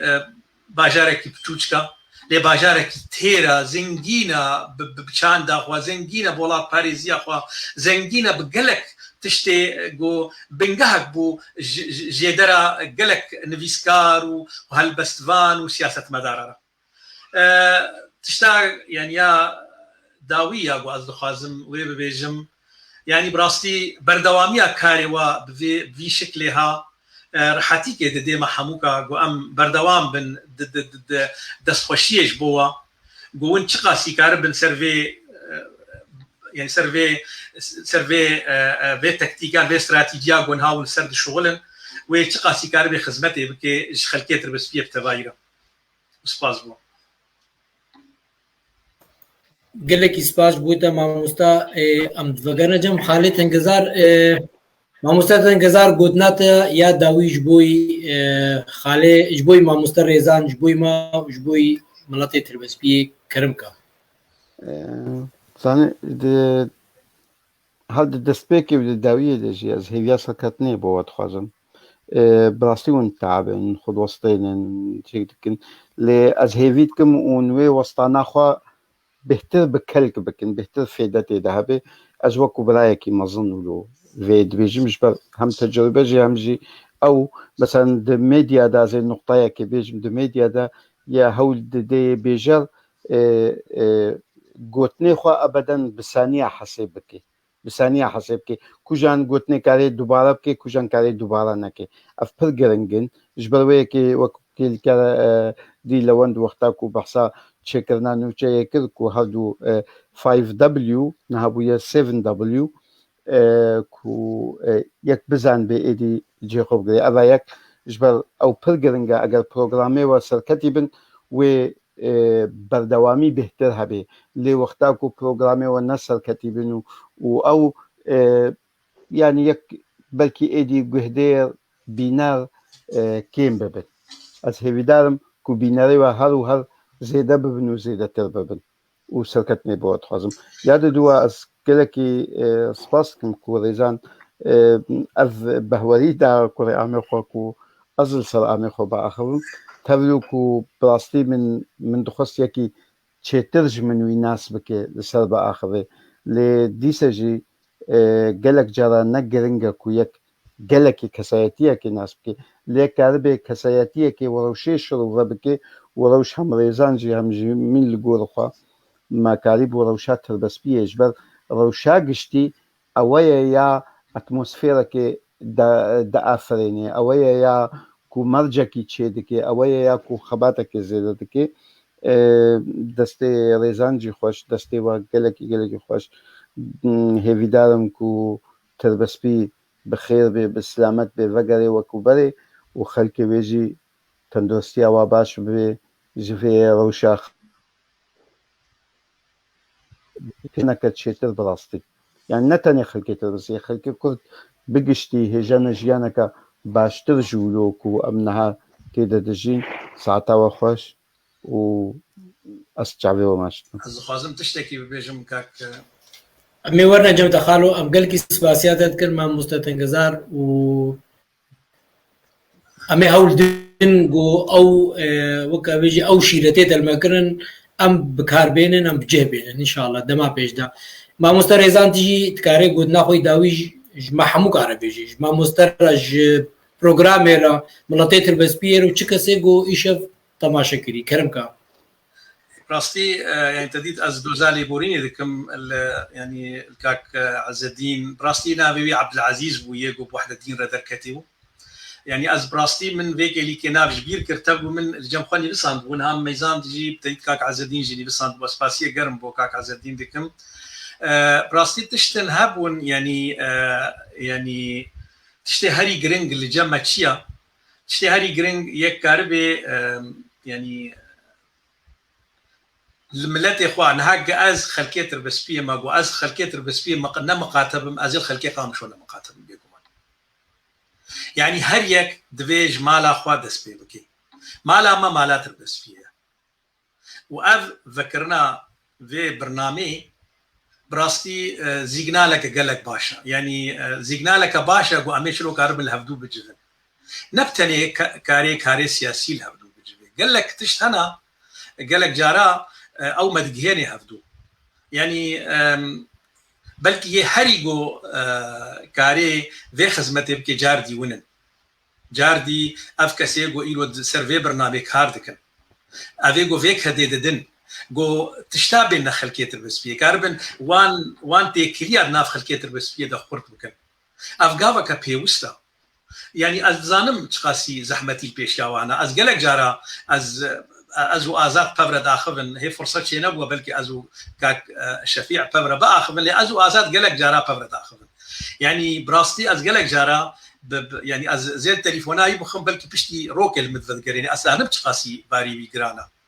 ليه يا جرينج أوا أم حموجي دس خشيل وبكن يا جرينج أوا أم حمو بيش ديريا وبكن نهر يكي لقور يعني كسايات ياخوا نا يعني أمي تربس فيه دين وكا أرمانج البيش ياخوا أمي شلو كاربن خدمات خلقي تربس فيه أمي شلو كاربن ويجواكا تربس فيه خوش بكن قش بكن يعني أو ناكو كيس سياسي برنبنا سدم جو دنا مدى نخشي شيء لا أبدا يعني ناكو كيس سياسي تبلو يعني تشتن رأي يعني قالك جارات درستن جينا كوكي سياسي لأم دي سياسته دا تدميزيني الحمودة فري جيهاني دو سياسينا ديجي هف كار دكن دي برلمان دا اللي وكي دي بشتي قدر دي كفن براي هفن لجمع أف أستاوي أم نجهشتين دا براستي يعني أم بخوا كارن أزو براي خوش هفدو بغيدن جبو سياسته تبلو نبر جواندي وهني مهنا ليه أز دخوازن براستي أز بيج من هاك هاري وندكن يعني بيوستيا كاري وأفا قوون كاربن فيج فاكي قش بكن وان تشتي قو دنا مدى تننا ون بهتر يعني هولداني بكن دنا مدى خلق عصيبه ببراستي يعني فاون تشتي قوون باش دكن براستي از نشرت ارو دكم تديت اف كاري ويا وجي ريزغرتنيا لي براستي اف بالتالي فاون كسي نافدار وندر دخن اف كسي قو چونات سر بلوفانيا قو وندر دخن ونشكسكي ناس التربسبيه قون وادر دخن وانا كدنا ناسين هك هلبس فان بن هك راق هان دري بن يك روجنا فان بن يعني شبه وندر دخن افتشتي قال لك باشا يعني من قال لك جارا برنامج وديتنا از قلت يجي قشت بن بي تزاني يعني جارك جفاتا مدى حوالك ما قلت والله از خازم جفاتي منائي نابن ما قلت شو ما جفاتي منائي نابن والله او يعني برنامج نافداري تربسبيه اينا ام ناخذ نقول جفاتي تدوير روجي يعني اشقك وي هيا براسي الخلقيه تبدا هي اليوم يعني سركفتني بوا از سلافن قرم جبو حمو خلقيه تربسبيه اددم تشكسي يعني حتى او كسي قلنا كوكيد ناما او تشتي المانيه سياسي دنا مدهنا سلاف بو حموكا سلافن قرم از دستيخو بو حموكا دريج دكم از هذا حسم وعي الباجاري تربسبيه ما واز يكو اسلاف دموا از هيفي دكم يعني تشتكي مبكسكي رنينا يعني تقاسي قابا ام حتى وقتي قابا ام تشنا سياسي بيجن لبيقو مان تكسر جنب من ارماش سنه ازانم خلقي تربسبيه حمو ملتي منن برايم من جيراني من يعني يكو اسلاف دموا حموكا از هيفي دكم قود لي مش هفره فكري بي سدم سياسي نبنا سدم قو ام دجاتينا مذهبي او كسيغو يعني از جمن كاري سياسي نا ارمانجا لجمن كرداياتي ارمانجا وقتي غافا قو كرداياتي بارتيا من وكرداياتي الجمن بطال بكي ازوي بارتي ركار ناكم زاني ازوي بارتي ركار ناكم او سازيا قوي كرداياتي الجمن بطال بكي اسبيرا كار ناكم از دخوازم قو ام بفر براستي دستيما دستك بي قو ام كاربن خزمتش خلقية البسبيرة بكن مادام مجارة ما خلقية البسبيرة از تيما چاوي وحموكا واز هيفي دكم تم سركفتن بو كاريوا و بيروزباهي جبو كداوا امجي قال لك سباسياتت كرما مستا و براستي از خوازم تشتكي بين بزمان ما مستلا وانجي قوت يعني ملاتي تربسبيه نشتجيه تربسبيه براستي وكا برانا وكا معلبات يعني تفي مزي يعني ايرو نمونك او وما مستطاع حامد شقا دنيفساندنا دا نريني خد بيجي نريني واجفرا هشكنجي لتفيولوجي ببراتي بدوستاني ايرو جفرا نيفساندن ما جفرا ئەوی سپاسیاویت کرد تا ژێرە دانی ینی بڕاستی ئەم تەکەستکن گوتناتە گومڕەتێتر بەسپی ئەم هەموو وەک ماڵباتێنە چقا نەرینێ منەوەکە هەبن گەلێکی سپاسیاتت کرد مامۆستا گوتی ئیشە مێبانێمە بوویش بۆی ڕەحمەتیێ خاڵێمە بەحری باوێتە ئەم گەلێکی سپاسیا مامۆستا تەنگەزاژیت کن گو ئەوژی ئیشە جارا دوالمەت بێ مێڤان وەک کەسێکی گولسەر ڕەحمەتیە خاڵێمە بەحری ئاخەفت سەرژیانەوی سەر نەتەواوی سەرگرێدانایی تربەسپیێڤە و حەژێکردنایی خوندنێ بەرە و ئەس بێویمە گۆ شەبێوە و ڕۆژێوە هەموو خۆشی و شاهی بن و دەمامەوە بمێنە خۆش شەواو بمێنە خۆش دەستێوەژی ساغ شەواوە خۆش بینن خۆشێدا وەربێژ وەرە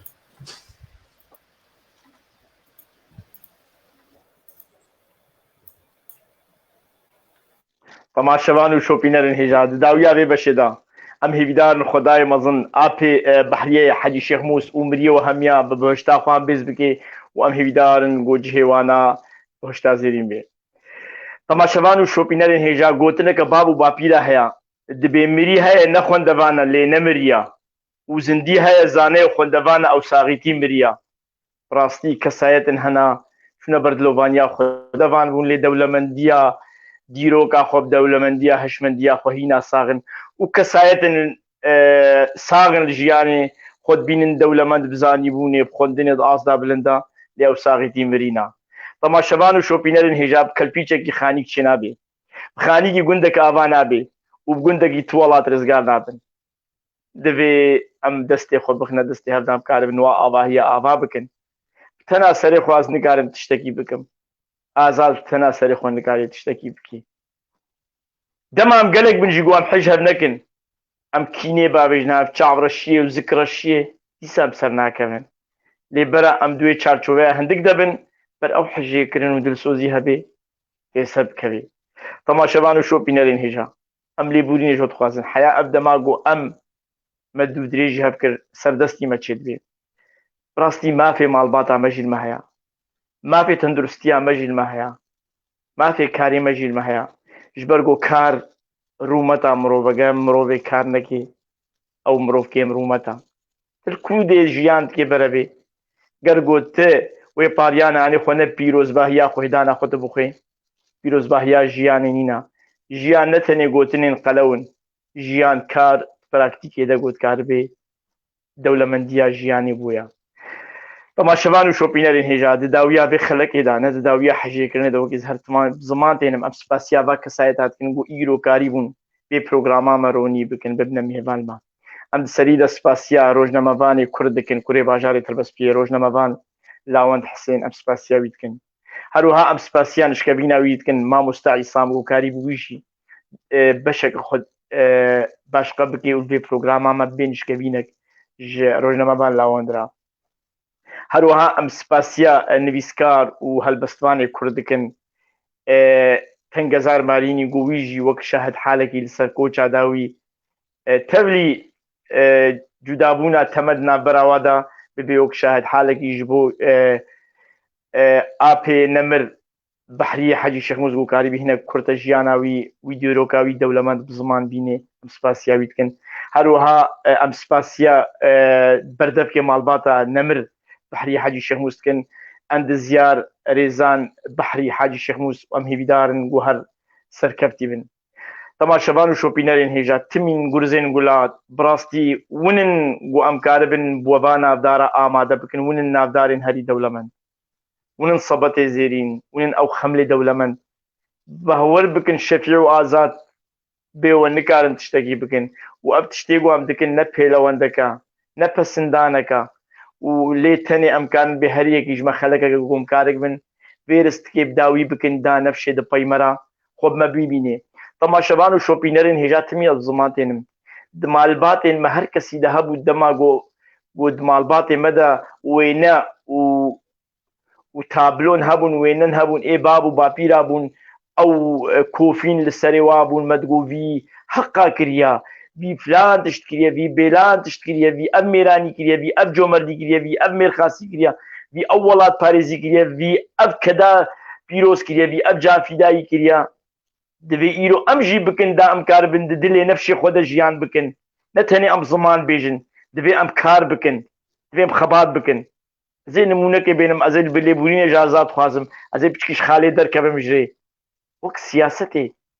کوردستان لە ئەوڕۆپا نایە ئاواکردن بەهۆرکە دەبێ دەما ئەز شەر دەبم ئەس شێر بم دوێ ئەس شەر دەبم ئیرۆ ئەش خۆ دەست پێ بکەم ئەس سەر کەسی ناخفم دەبێ دەما ئەس شێر بم دوێ ئەس شەر دەبم دەبێ دەما ئەز تربەسپی هەنگما بەری زاروی خەڵکی بدمە پێش دەبێ سکۆری خۆ بدمە پێش دەبێ سکەچا خۆ بدمە پێش دەبێ خۆ بدمە پێش دا ئەسکار بم نە لەسەر پشتە برای خۆ و دۆستی خۆ و هەواڵ و هۆگوری خۆ ئەز ئالیدی ئاوێ دەرباس بکەم دەبێ هەنێک ژی ئەسخوا بخمە پژوارە داکار بن ئاستا سەرکەوتنیدا بسەر بکەون بەما شەوان و شۆپینەرن هێژا ئەم بووە باوەرن چاواوە ئەو بیر و باوەری دایەمە چاواوە ئەو وێنەیە خۆ بخەم لا زێرین وە بدەرگە هەبێ پرۆگراما خۆ بکریە ئەم بۆ دەولەمەندن بیوەم نکارن تشتێکی بکن ون فەرهەنگ و لێبەگەن ژمەرە ون شێوەرمەند دێمەی ئەم شەردووکێم نابن تەنێ ئەم تیبینی و پێشنیارا بسەردکەبن ئەف بەنگەهەکش بەنگی هێمن و ئازاتە مەکریە بریار و سۆز و پەیمانش خۆرە وەکە چاوە کەسایەتی مسلمان ئۆلا مسلمانتیە باوەر بە قورئانە پیرۆسم دخۆی کەسایەتی خرستیان بۆی ئینجیلا پیرۆسم دخۆی کەسایەتی برایەمەی کوردن ئێزیدی بۆی کتێب بارەش سم دخۆی ئەمژی سوندامە بۆیە سوندامە بڕاستیا تربەستیە سوندامە حەژێکردنێ سوندامە دلپاکیە سوندامە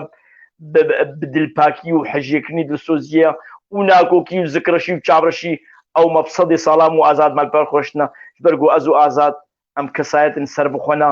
پۆلۆتیک جەمەنینە ئەم نەبەردە بکێت کەسینە جێ هەر کەسی جەمە هەیە و ئەم نە مەرتال و شورنش کەسیرە و ئەت پرۆگرامە من نە ڕاگەهاندنش بۆ دانە هەواپەرە ئەم سنجێوە دەولەمەندن ئەم دیرۆکاوە دەولەمەندن فەقیری ژیانی دە نەفسامانە فەقیری دەما کەسایەت دەولەمەندیاوی شمەندیە دەبێ و فەقیریاوی دەما بێ ئەز و خۆدیتنێدا و بێڤل هەلداییەدا ئەوە لاوازی و فەقیر بوون لێ دەولەمەندی ئەوە سنجێ پاقشدا دیرۆکا زێریندا لێبورینێدا ئەم هەر بۆ دەولەمەندن ئەم گیانێ دە فەقیرن ئەم سنج و دیرۆکاوە دەولەمەندن و ئەمێ دجێ بیر و باوەریاوە دەبن ئەو پێنووساوەدایەمە ئەمێ بخێزێن زێرین وا خاڵێن باب و باپیرا بخێزێن زێرین بخێز بکن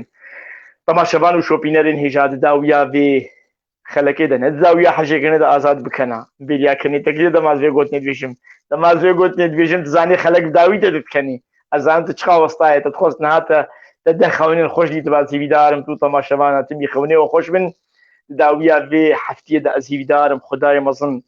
û hemiya xweşî û tunduristiyeke baş da û dawiya heftiyeke xweş wetevara û kesayetên nakokî û zikreşiyê ez hîvîdarim em wan babêjin ئەم هەفتوو هەم بێز بکن وەک ماڵباتی چاوەگو ئەم باژارێ تربەسپی و گوندێ دەردۆراوێ تربەسپی بڕاستی هەیبەکە و دۆراوێ گوندن هەمی ستێرەکن ئازمانێ وڵات پێچروسکی خۆڕۆنیتکێ داویا بێ خەلەکەی نەداویا حەژێکردنێ ئەس هەلبەستەکێ بداویت بکەم ئەس هیویدارم جهێ خۆشی و دلشادیاوە بێ یا لەبەر دڵ سۆرگولە هنگڤە سەرکاکلە سەبر و ئارامە دلە بێتە دل وەک کاڤلە وەک ریحانە بەرچەمە ترحەکان و لەسەرلەمە نازکە هەیژێ هەمە چاو ژێ ناکەم غافلە جانێ من هەرگەش دکێ ژینێ بمن خۆش دکێ مەیژ سنگ و باخلە شێرین پارچەک ژ دلە موجی پارچەک ژ دلێ منە وەکە چاوە ئەم زانن ئەم دلێوە دە ژیان دکن ئەم بووەنە باوەریامە بووەیە و ئەمێ بۆ سەرکەون ئازاد ئەستا هەم بێز دکەم ئەس داویە حەفتێکە خۆش دەخوازم و خەونە خۆش ئەس هیویدارم ئەس بەرمە خەوناتە و دوێ خەوناتەدا ئەستا هەفتوو هەم بێز بکن ji ber got em dicêwî hevin dibê minînî weke çawa got bît ez nikarim biaxivim jiyanê nakim her jiyanê bê da şerî kar bê pênûsa xwe ristên zêrîn û gotin û axaptinên hingivîn bi ziman binê her dixweşiyê de bê ez lêborînê jî dixwazim her şad û bixtewar bin وی سپاس شەفی شەباتê jî bimêne xweş em jî spasiya te dikin bi rastî dijme bêhtir te dostê yanî تیجی 3 ساعت 4 ساعتê xwe başqa dikê ji bo me ji bo programê em her du hevre weke te gotî em hevdû timam dikin û ew jî ji bo xatirê çavê bajarê me tirbespiyê û neşteciyê tirbespiyê û rûspiyê me tirbespiyê û navdarê tirbespiyê ئەم سۆز ددن حتا کاربن ئەمێ بکن و منەماکاری بووە مێ لێبورینێ بخوازن تەنێت خوازم گۆ بێنمە زمانش بۆی خەلەکە وەرێ خەلەکە 25مین میێوانێمە مامۆستا سەرحان عیسایە و وەک کەسێکی گۆچووی بەرگ لۆبانیا خودێ ڕەحما خودێ لێبێ خالێمە شێخ هارون ئەمێ خاڵی شێخ هارون بە ساڵڤەگەرای ناکێ ئەمێ بزمان بێنن ئیناوەرێ ئەس نزانم ئەم کارم بێژین کیژا دەمژمێرێ گۆرا کار هەنێکی گەلک کار کەتیە سەرمە دەست نکارم بێژم بەس باوەرم بەلکی 8 بێ شەواوەی مایی بمێنێ خۆش ئەز هێویمە خەون نەخۆش و داویا هەفتیکە خۆش و حتا ئیناوەرێ بخێر و خۆشی ئەم هەبرا دیسا ئەمووە و بەرناماوە و ماڵباتەوە بمێنێت خۆشیێدا و بخاترەوە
عرب نبوي بهرت